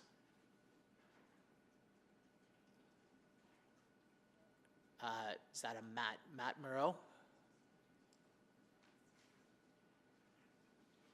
Hearing, don't know, think we're trying to get Matt then. Maybe is guest McDonald with us? Alberta Small Brewers? Yes, he's online. But wait, both or? Just McDonald's is online. The Can we- other speaker yeah. is not. Guest McDonald, are you with us? Can you hear me? Can we stand at ease for a moment and we'll just figure out the tech here? Yes, Okay. hold on one second. Sorry, I just needed to connect my AirPods. Here we go. Good morning. Afternoon, sorry. Oh, wonderful. Actually, I may have erred. Should we, does administration have a presentation they wanted to do first, or can they because of the in-camera, out-camera? We advise that we admin present in camera. Right. Well, let's hear from the speakers, ask questions of the speakers, and then we'll move into private to hear from admin. Great. Okay, well, let's go with Guest McDonald first and proceed. Thank you. Guest McDonald, you have 5 minutes. Sure. So basically from the Alberta Small Brewers Association, we've been really trying to pursue more avenues for promoting and expanding the reach of Alberta beer and Edmonton-made beer specifically. And we do run into some roadblocks from time to time when it comes to exclusivity agreements that mostly exist in larger city-owned venues or larger corporate type venues, conference centers, sporting events, those kind of things. And we were just trying to figure out if there was a way to find some more, city support on us being able to become part of these events. We clearly, we're all small brewers. We don't have enough beer to say provide to Rogers, for instance, but for us to have a presence there would be, I think, great for the community and great for the sort of overall local feeling of events. If you travel to any other cities in North America, you'll see each of them have, sometimes it's just a small booth featuring 2 or 3 craft brewers. I know Saskatchewan Roughriders added that in the last couple of years. If you go to Rogers Arena in Vancouver, they have a sort of craft beers of BC type setup where they feature 3 or 4 different British Columbia breweries. at the different games. Also in places like the Conference Center, Expo Center, it's just, it would be great to have an opportunity for some of our small local beers to be represented in those very high profile and very interesting events. And the customers are kind of demanding these type of choices more and more. And we think that it would add to the, customer's experience. And, Edmonton venues would then also have an opportunity to pour some of our award-winning products. I'm not sure if some of you are familiar. I know we've been recognized at City Council before, a bunch of the local breweries who won Canadian Brewing Awards and World Beer Cup Awards and those types of things. We do make, some of the best beer in the world right here in Alberta. A lot of that is due to our access to the incredible barley that's grown in and around central Alberta and malted here. I think that there's a very much an opportunity for us to be partners in this, and we understand that there's sponsorship agreements and whatnot that go into place, and we don't expect to have access for free, but we would like to be included in the conversation. And oftentimes we're never even given a chance to talk or pitch to these places and many of the venues that are owned by the City of Edmonton. I don't really have a ton of other points in that. I guess, I'm coming from the Alberta Brewers Association, so we have a beer-focused background, but honestly, there's a variety of products made in Alberta, whether it's spirits, whether it's craft sodas, non-alcoholic beers, lemonades, iced teas, all that kind of stuff that are made locally and are, awesome quality products that it would be great to see some support to have those in local venues. That's really all I had. Thank you very much. Appreciate that. If you can stay on the line for a couple minutes, we'll see if we have the other guests, and then we'll see if my colleagues have questions for you. A call again to Mr. Moreau. Is guest Moreau with us? Hi there, yes. Wonderful. Okay, you have 5 minutes. Great. Yeah, I think from our standpoint, it's really just, we're an Edmonton-based company.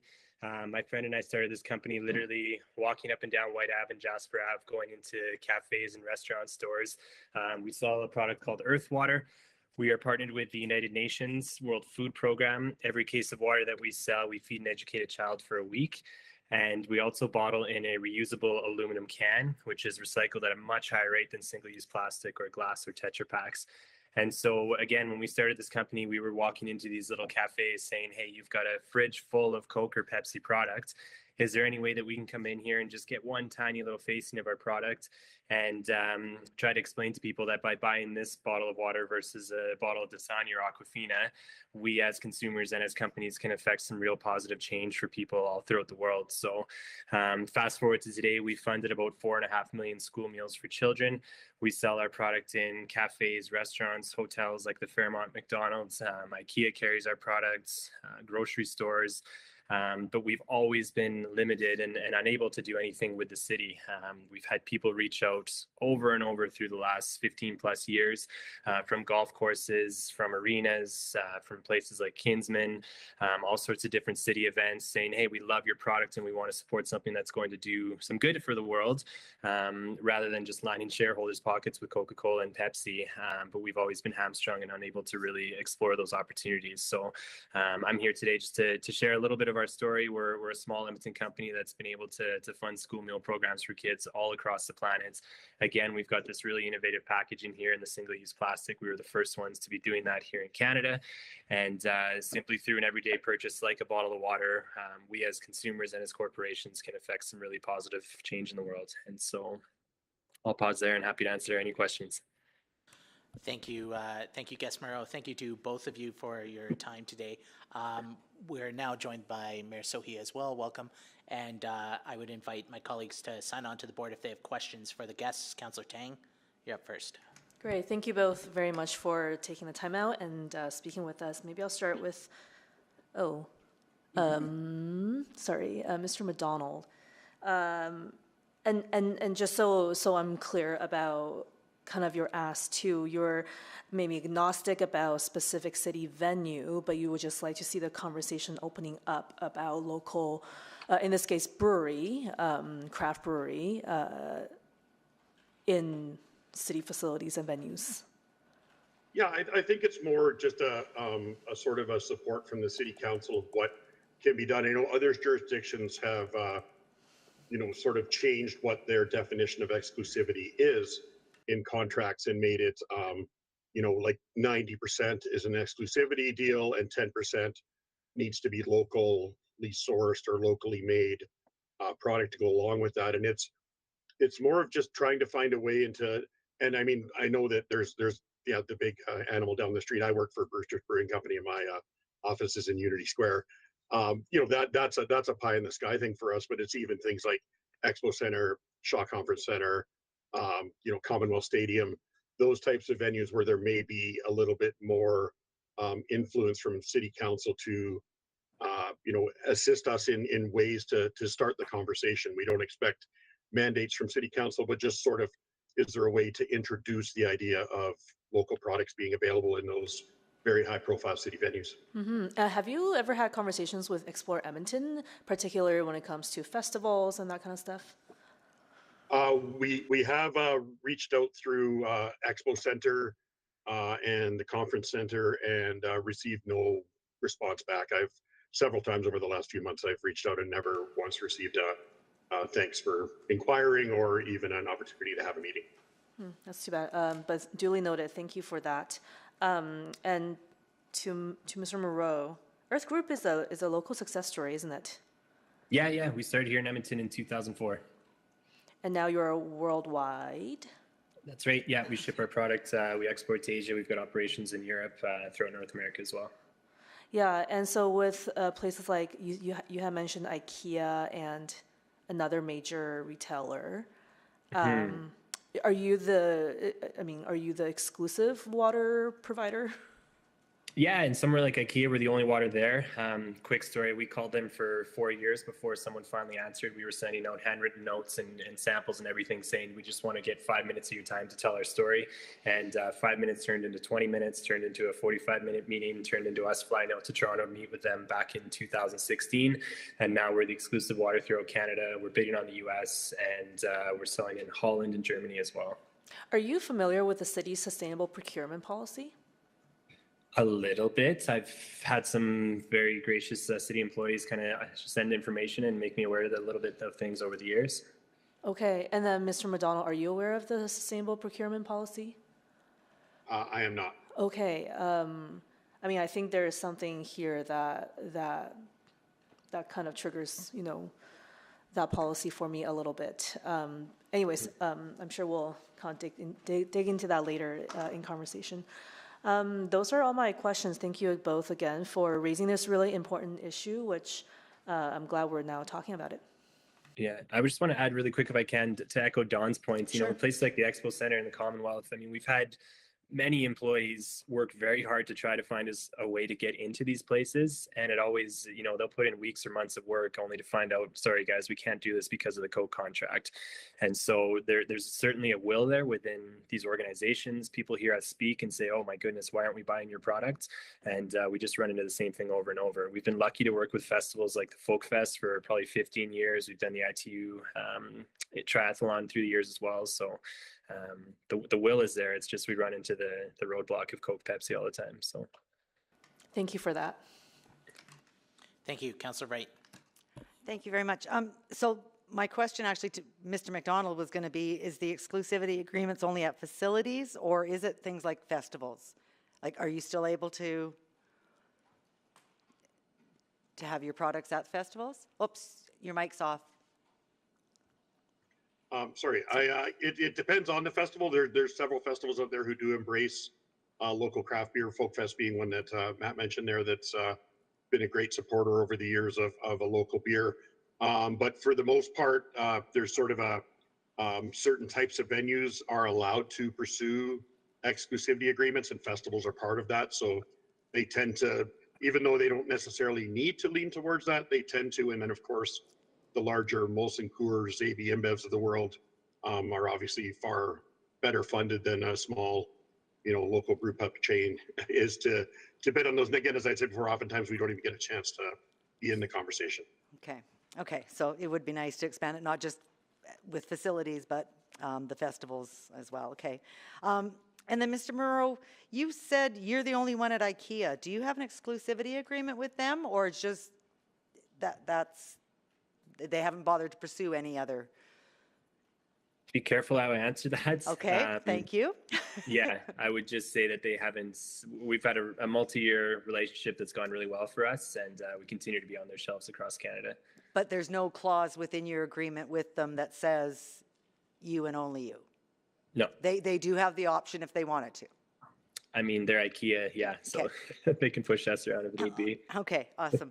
And what sort of response have you gotten, or have you gotten any sort of feedback from being at Folk Fest and the triathlon?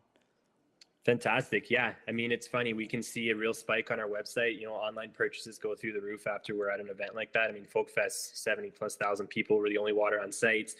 The performers, the volunteers are drinking it. All of the vendors are using it. So we're the only water on site there. But yeah, great response. Okay. And are people sort of taken with the fact that you are a local company?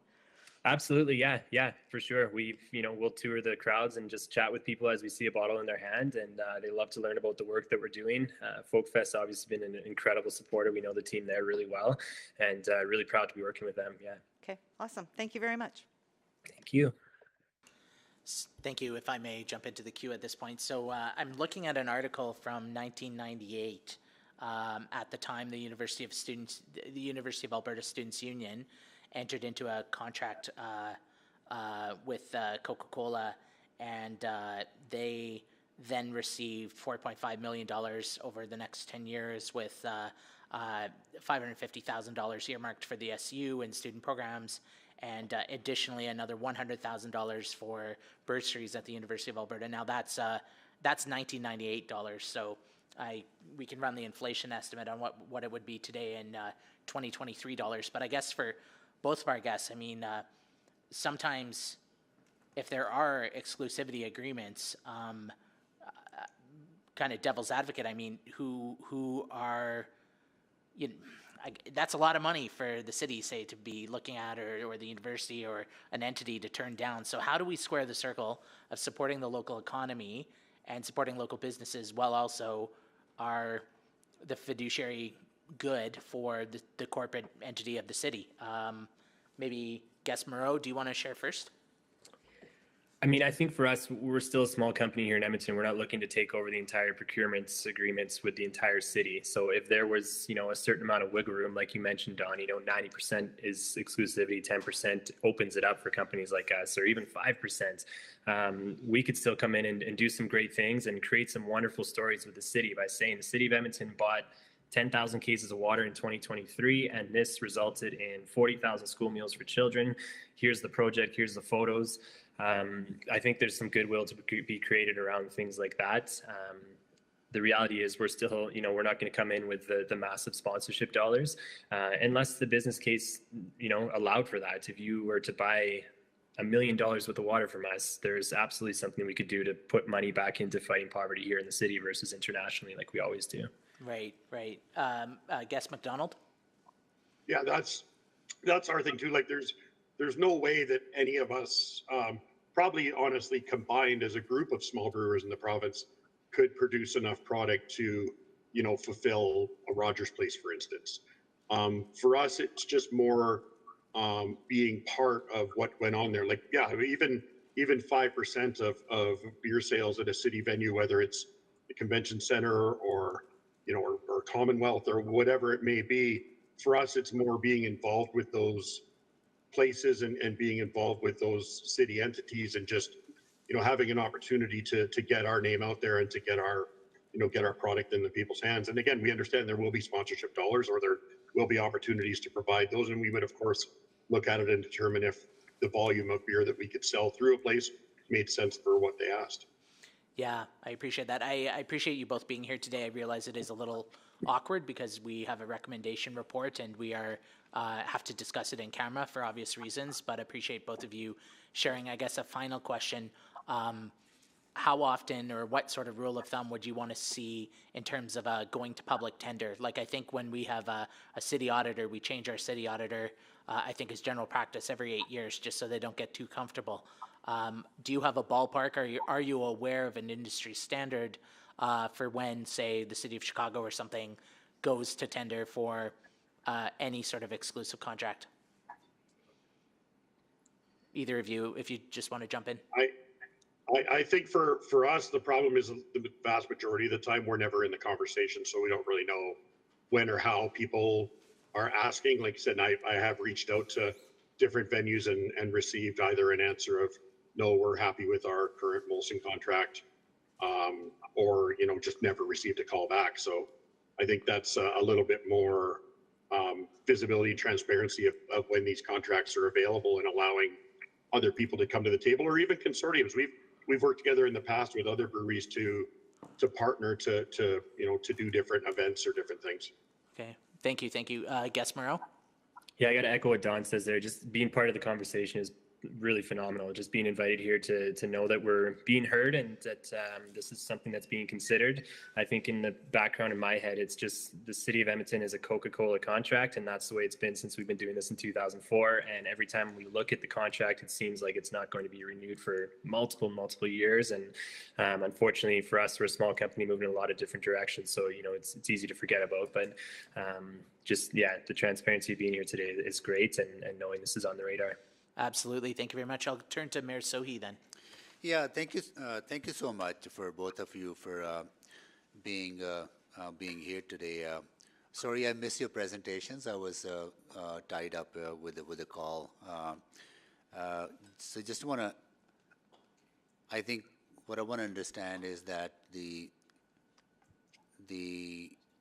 your desire as a local companies to be participating into the city procurement, and so far that opportunity has not been provided to you, whether it's through what we sell at recreational facilities or other city-owned facilities or our festivals, other than, you mentioned, Matt, about the Folk Fest, but you would like to have more access into city procurement. 100%. Just the ability to come and share our story and what our product offering is and how we can deliver And your involvement with city as far as your ideas or your input, how the contracts are designed or how the bids are out, it has been very limited. From my standpoint, yes. And is that the case with you? If I heard you correctly, Don? Yeah, that's the thing is we never get an opportunity to pitch or to show our product or to talk about our story. I mean, we're one of the older brewers in the province, right? We've been brewing since 1989, and it's been fun to watch our industry grow, but it's also been tough to see these roadblocks of being part of some of these major city venues and events. Yeah, and based on your experience, would it have been beneficial for you when you were starting up your company, that if you had access to local procurement through municipalities, that it would have been probably easier for you to get a kickstart in your business? Definitely. I mean, anything where we can get our brand in more people's hands, where we can become more, ingrained with the local community. And I think all of our brewers would echo this, is that we're about community and about being part of the local sort of fabric. And we make beer that our customers want to drink, and we make different things based on what our community wants. And we really try to support and be part of it. So that would have been incredible for us to be, in the venues in the beginning, but it's been a long, slow progress for that.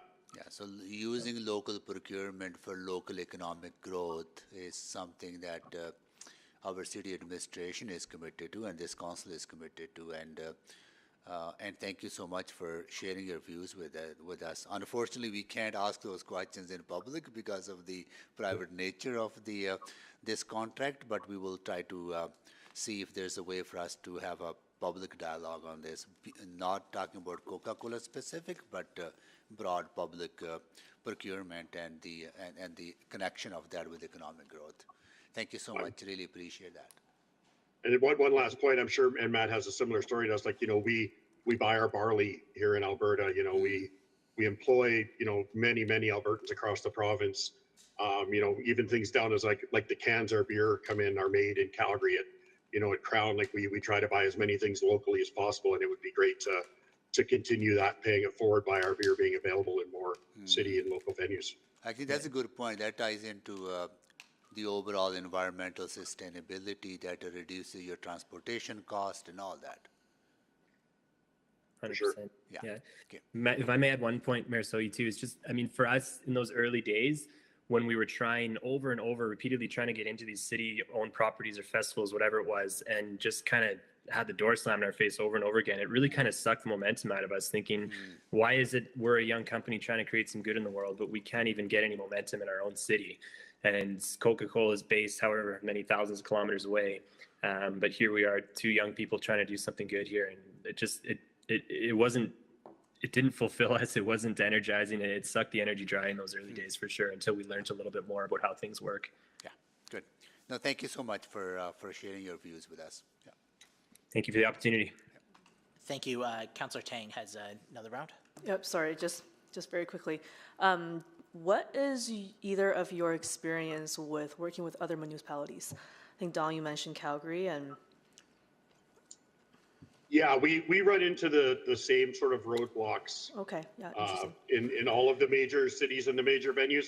It seems like the smaller markets have been quicker to uptake. Like I know in Red Deer, Troubled Monk, for instance, is selling at I believe it's the NMAX Center, where the Red Deer Rebels play, and the Canadian Finals Rodeo and those types of things are. Same, I know in Medicine Hat at their arena, they've started to take it on a little bit more, and we're starting to see the smaller communities. I think maybe because there's not as much going on in a smaller community, they can recognize that, oh, this local brewery is employing local people, using our local products, paying local property taxes, and all those things, and try to find a way to help them along. And Matt, what about you? For us, it's similar, but it does seem to be changing in that people are, rewriting contracts with wiggle room in them. MacEwan University is a good example. They're trying to help us get in there right now, and that's because they are really motivated to see a product like ours in there. Not just us, they've got a whole bunch of other cool companies they're considering as well. We've squeaked our way into Rogers Place through one of the caterers there. I don't know how long that'll last, because Coke, or I believe it's Pepsi, might get a sniff of that and boot us out. But there's a will, and people are saying this doesn't make sense, where it's just, our way or the highway, or simply black and white. So that's changing from universities to municipalities to airports, all sorts of places. Okay, great. Thank you. That's it. Yeah. And there's customer demand for it. I think that's been the biggest thing that's been driving it, is that it's what the customers want. They want more selection, and they'd like to try some local products. Yeah. Wonderful. Well, thank you both again so much for joining us today, and apologize for the obscure nature of this conversation, but I'm sure you understand. At this time, I'm going to need a motion to go in camera. If I look, so moved. Councillor Tang, pertinent to, or as per sections 24 to 25. 24, 25. Okay, so I'll take the motion to move in camera and call the vote on that, please. Oh, Councillor Wright, go ahead. I'm just wondering, for other sponsorship and that, the agreement's been kept in private, and I'm just wondering why we need to go into private for the whole thing. Look to the... Understanding that there are some numbers referenced in the report, but is that why? Sorry, I just missed the first part of your question. Are you wondering if we're going to go into private for the whole report? Yeah, I'm just wondering why, because in other sponsorship conversations we've had some of it in public, and then just the agreement has been private. I think we're erring on the side of caution that what we believe is that the majority of the conversation is going to be exactly about this agreement. And that would be why we would offer that in the interest of not disclosing that it's anything that's harmful to economic or other interests of the public body. That's why we would recommend that. Okay, I don't know whose economic interest. Okay, okay, we'll move into private then, thank you. And we can always have portions of it made public, correct? I think we'll have to get back to you Okay, on I that. thought Mayor Sohi also wanted to jump in. Yeah, just quickly, I don't want to belabor the point by why we need to go into private, which we have to go into private to talk about this specific agreement. But can we ask questions in the public about the general procurement and what your thoughts are, and how that ties into economic growth and all that, right? So local procurement, sustainable procurement, and can we ask those questions in the public, broader questions? Yeah, absolutely. We actually have our branch manager procurement available to answer those specific questions on our general city policies and whatnot. Yeah. Can we do that in the public first? Yeah, how about this? Yeah, how about if the mover may hold that motion for now, if we can ask general comments generally about procurement. And what we heard from the members of the public. And what we heard from the public, and if we fly too close to the specifics of the agreement, I'm gonna watch if administration can throw a flag on the play, and we'll blow the whistle and go in camera. But I think certainly for a high level, I think that's okay. I'll look to administration to confirm, and we'll just use our judgment here. Yeah, I think we can do that, and if we are concerned, we will throw said flag. Okay, and so we won't name names, we won't name numbers. This is a general conversation about how we do procurement in the city of Edmonton. Yeah. Okay, hearing agreement to that spirit, then I will open the floor. Do I need to withdraw my motion first? We can have it on the floor and okay, just, sure. Yeah, we'll wait. we just won't call the vote. Because at some point, I will like us to go into private. Yeah. Thank you. All right, okay, so in the spirit of procurement, Mayor Sohi. Yeah, okay, thank you so much. So explain me the rationale, like what are the rationale behind some of the exclusive agreements that we sign, and you heard from the members of the public, from the industry. What can we do to open up some of that process for local businesses? Okay, I'll take a quick stab at that.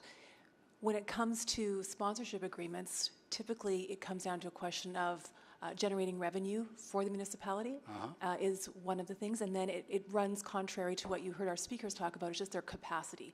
So that becomes the tension between what the local vendor, in terms of its capacity, can provide, both in product and services, versus what the municipality is seeking in terms of revenue generation outside of the tax levy. I see, okay. So that seems to be the tension that one needs to weigh, but I will pass it over to Sohrab to be able to provide you other comments around our procurement for the city. Please, yeah, thank you.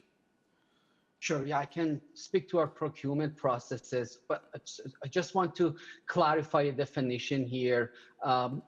When it comes down to trade agreements, which we as city need to follow our obligations under domestic and international trade agreements, sponsorship agreement doesn't necessarily fall under procurement agreements because of the dollar value and the transition that is happening there.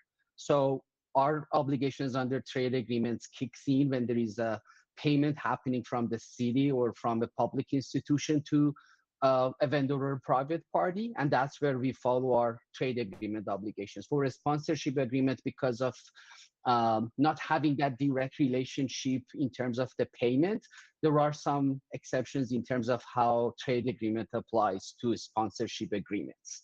And we don't typically deal with them as typical procurement agreements, which, as we have talked about those procurements before, we have very clear guidelines in the city directed by procurement standards to conduct public open competitive procurements for procurements that are over a certain threshold, as the city wants to be in compliance with our trade agreement obligation. This works well in alignment with our social and indigenous procurement framework that we have in the city, and as it was mentioned earlier before, the importance of those aspects of procurement are there for us too, and that's why we have these two frameworks to follow.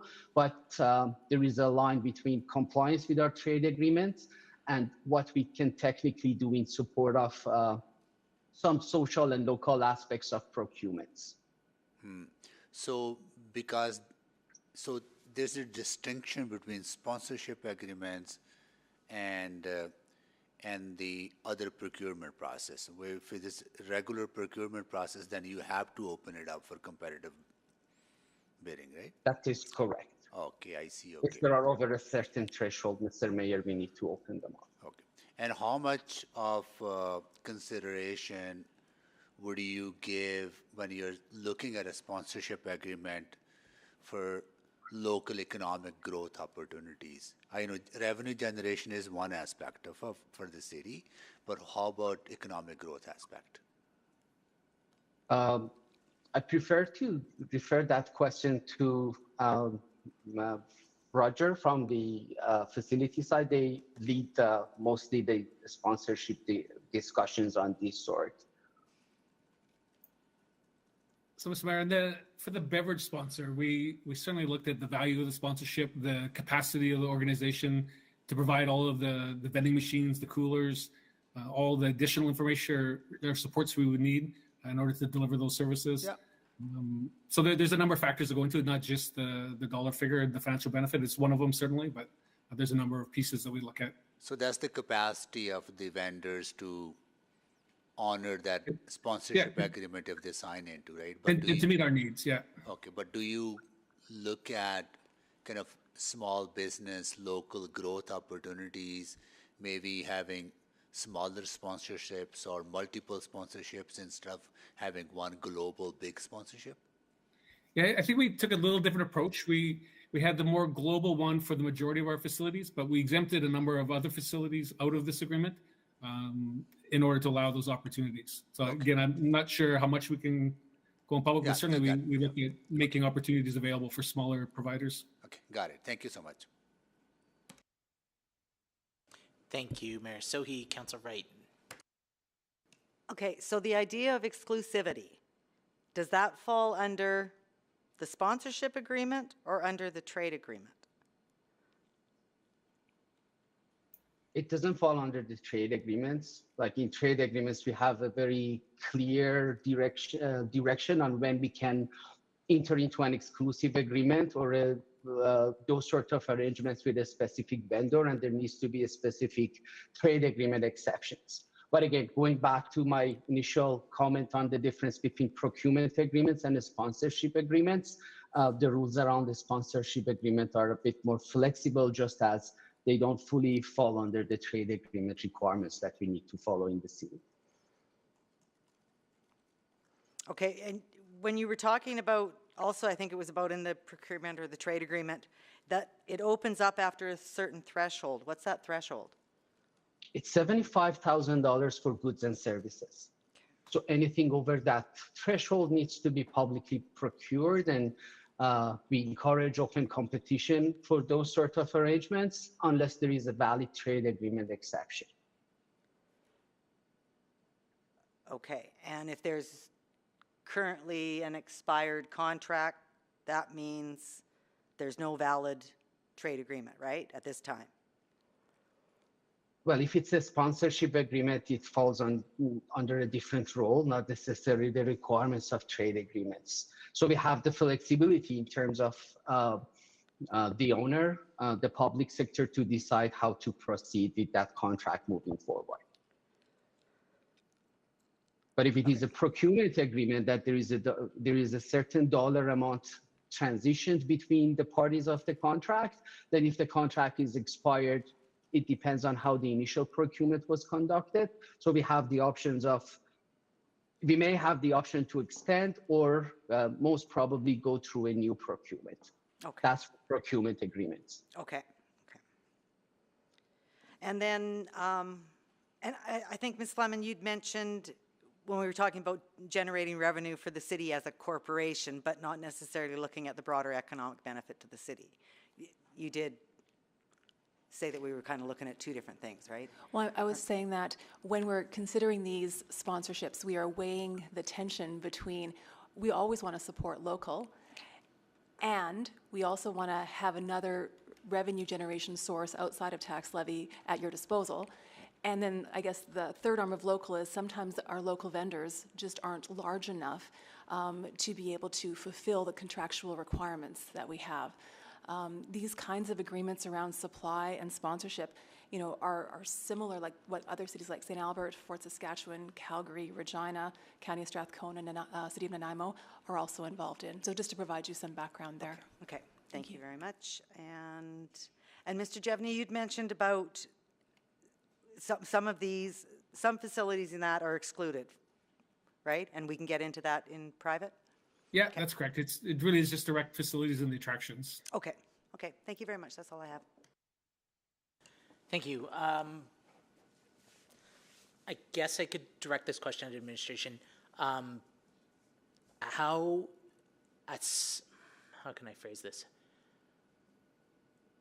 So we have certain goals around community well-being and health and wellness, and I know a few years ago there was a push to get any sugar-added beverage out of public schools, and I know that there's been conversations about whether it's a tobacco cessation, reducing tobacco, or other health outcomes. How do we balance, or how do we see reflected some of our public health objectives from the city within concession agreements or food procurement or anything else for that matter? So with our agreements, we do seek alignment with our environmental mandates as well as our healthy foods policies. And so I would be happy to get into those details as they pertain to this agreement. But just generally speaking, we do seek that alignment on our environmental goals and our healthy food goals. Okay. That's right. I would just add that we do follow the provincial guidelines of having at least 50% healthy choices in our rec centers. So that includes some of the product provided by this sponsorship agreement, but also we have other products available for sale in facilities to help meet that 50% goal. Okay, thank you. I think the rest of my questions in good faith would be in camera. So I'm going to hold off there. Councillor Tang? Thank you very much for answering some of these questions. Just to clarify, we do not have a local procurement policy specifically. Is that right? Well, we have our social procurement policy that it speaks to local procurement, but we don't have a specific procurement on local. Gotcha. But we have our social procurement that speaks to 4 criteria that we are trying to achieve out of our social procurement policy. And in some areas, it gets into local procurement. Yes, and we have the sustainable procurement policy. Is that right? That's correct. We have our sustainable procurement policy. That's the first one. I think that was the first sort of kind of socially conscious procurement policy that came out for a number of years ago. And I think for the sustainable one, I was wondering, we have a report to Urban Planning Committee tomorrow about climate impact, carbon footprint for some of our maybe planning projects. I mean, the other angle with local procurement too is lower carbon footprint. And don't you think that also falls under sustainable procurement, or is that more ambiguous about that?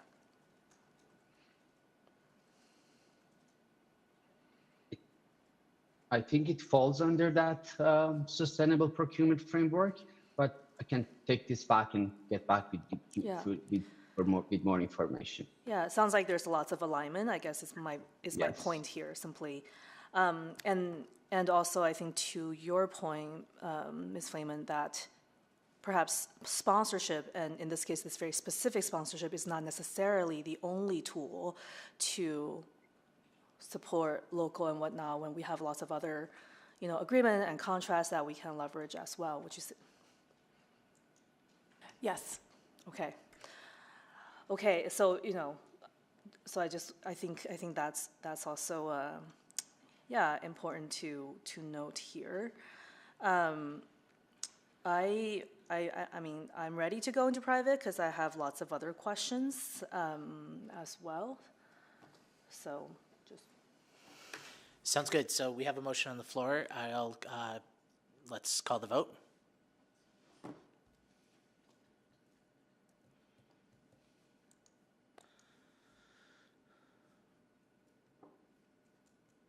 And please display the vote. We have 4 votes, yeah. Okay, that is carried unanimously. Let's stand at ease for 5 minutes as we move in public. Whoops, move in private.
Yeah, we're good.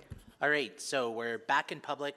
I'll look to Councillor Tang to move the motion as presented. Sure. I move that the sponsorship agreement between the City of Edmonton and Coca-Cola Refreshments Canada Company as outlined in Attachment 1 of the January 16th, 2023 Community Services Report CS 01366 be approved and that the agreement be in form and content acceptable to the City Manager.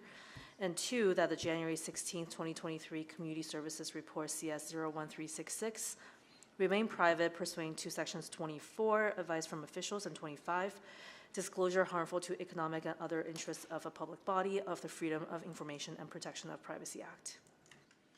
Thank you. Look to any questions on the motion. Any debate on the motion? Hearing none, I'll go to the mover if they would like to close. Hearing none, then I'll call the vote on the recommendation.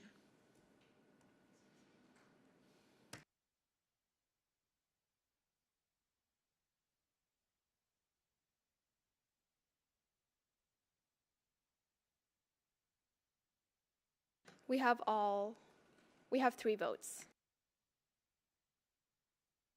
We have all the votes. Please display the vote.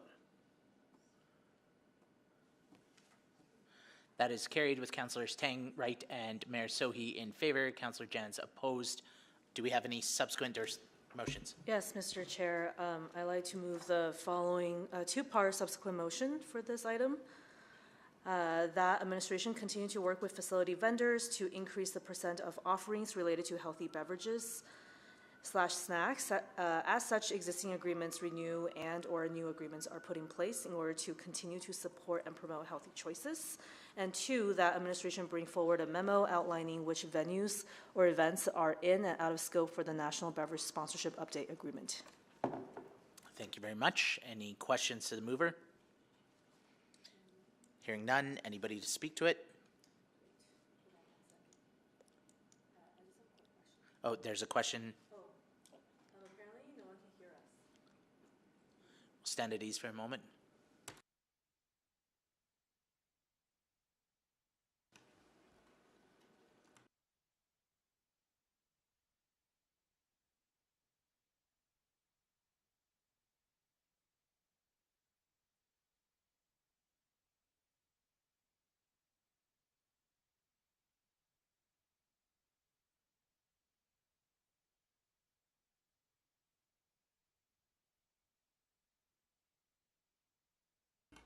Test, test. Can anyone hear us online? Okay, I do see the complainant saying that they can hear us now, so, or they can hear me at least. Okay, Councillor Tang, do you want to try my microphone then? So Councillor Tang has a question for administration. Okay. Can you hear me? There we go. Okay, sound is working. Yes, I can. Yeah. Okay, thank you. I just wanted to clarify too, on that first part, facility vendors, not exclusive to Coke, we have lots of vendors, is that correct? So we'll be sort of more fulsome exploration with all the various facility vendors that we have. I just want to check on that. Yeah, that's right, Kat. So I think we would take that to mean that we want to have more healthy choices in general in our facilities, regardless of the vendor. Okay, great. That's all. I just wanted to clarify. Happy to speak to it when the time comes. Any further questions? Hearing none, debate? Hearing none, Councillor Tang, would you like to close? Sure, yeah. So there's 2 parts here, and maybe I'll just touch on both of them briefly. When contracts in general are being renewed, I want to make sure that we're taking this opportunity to continue to build healthier food environments in our rec spaces and other facilities across the city. While we do have high standards in terms of the percentage of healthy items in the standards, for percentage of healthy items, I do think there is room for improvement to meet some of the indicators in the Alberta Nutrition Report Card, which is widely recognized research based tool to better support public health guidelines and recommendations, as my colleague had mentioned, quite earlier in this conversation in public.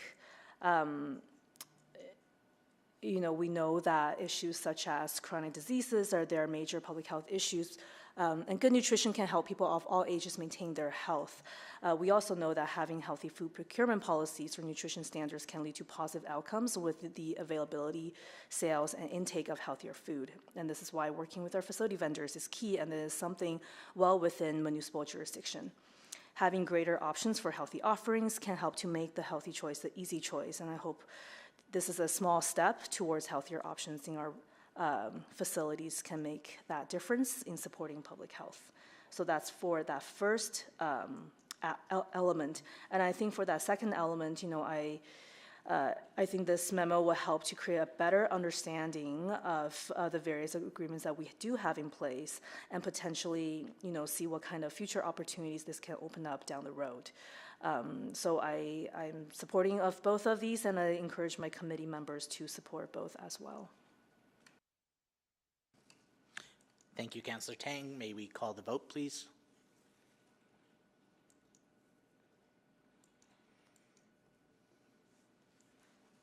And please We have 4 votes. Please display the vote. That is carried unanimously. Thank you, Councillor Tang. At this time, I'll just look to the clerk to make sure we've concluded all necessary business. Are there any motions pending, or notices of motion, or motions without customary notice? Hearing none, then I'll look to the clerk, but we can call the meeting adjourned. That's correct. We are adjourned. We are adjourned. Thank you, everyone, for your help and for your hard work on these files.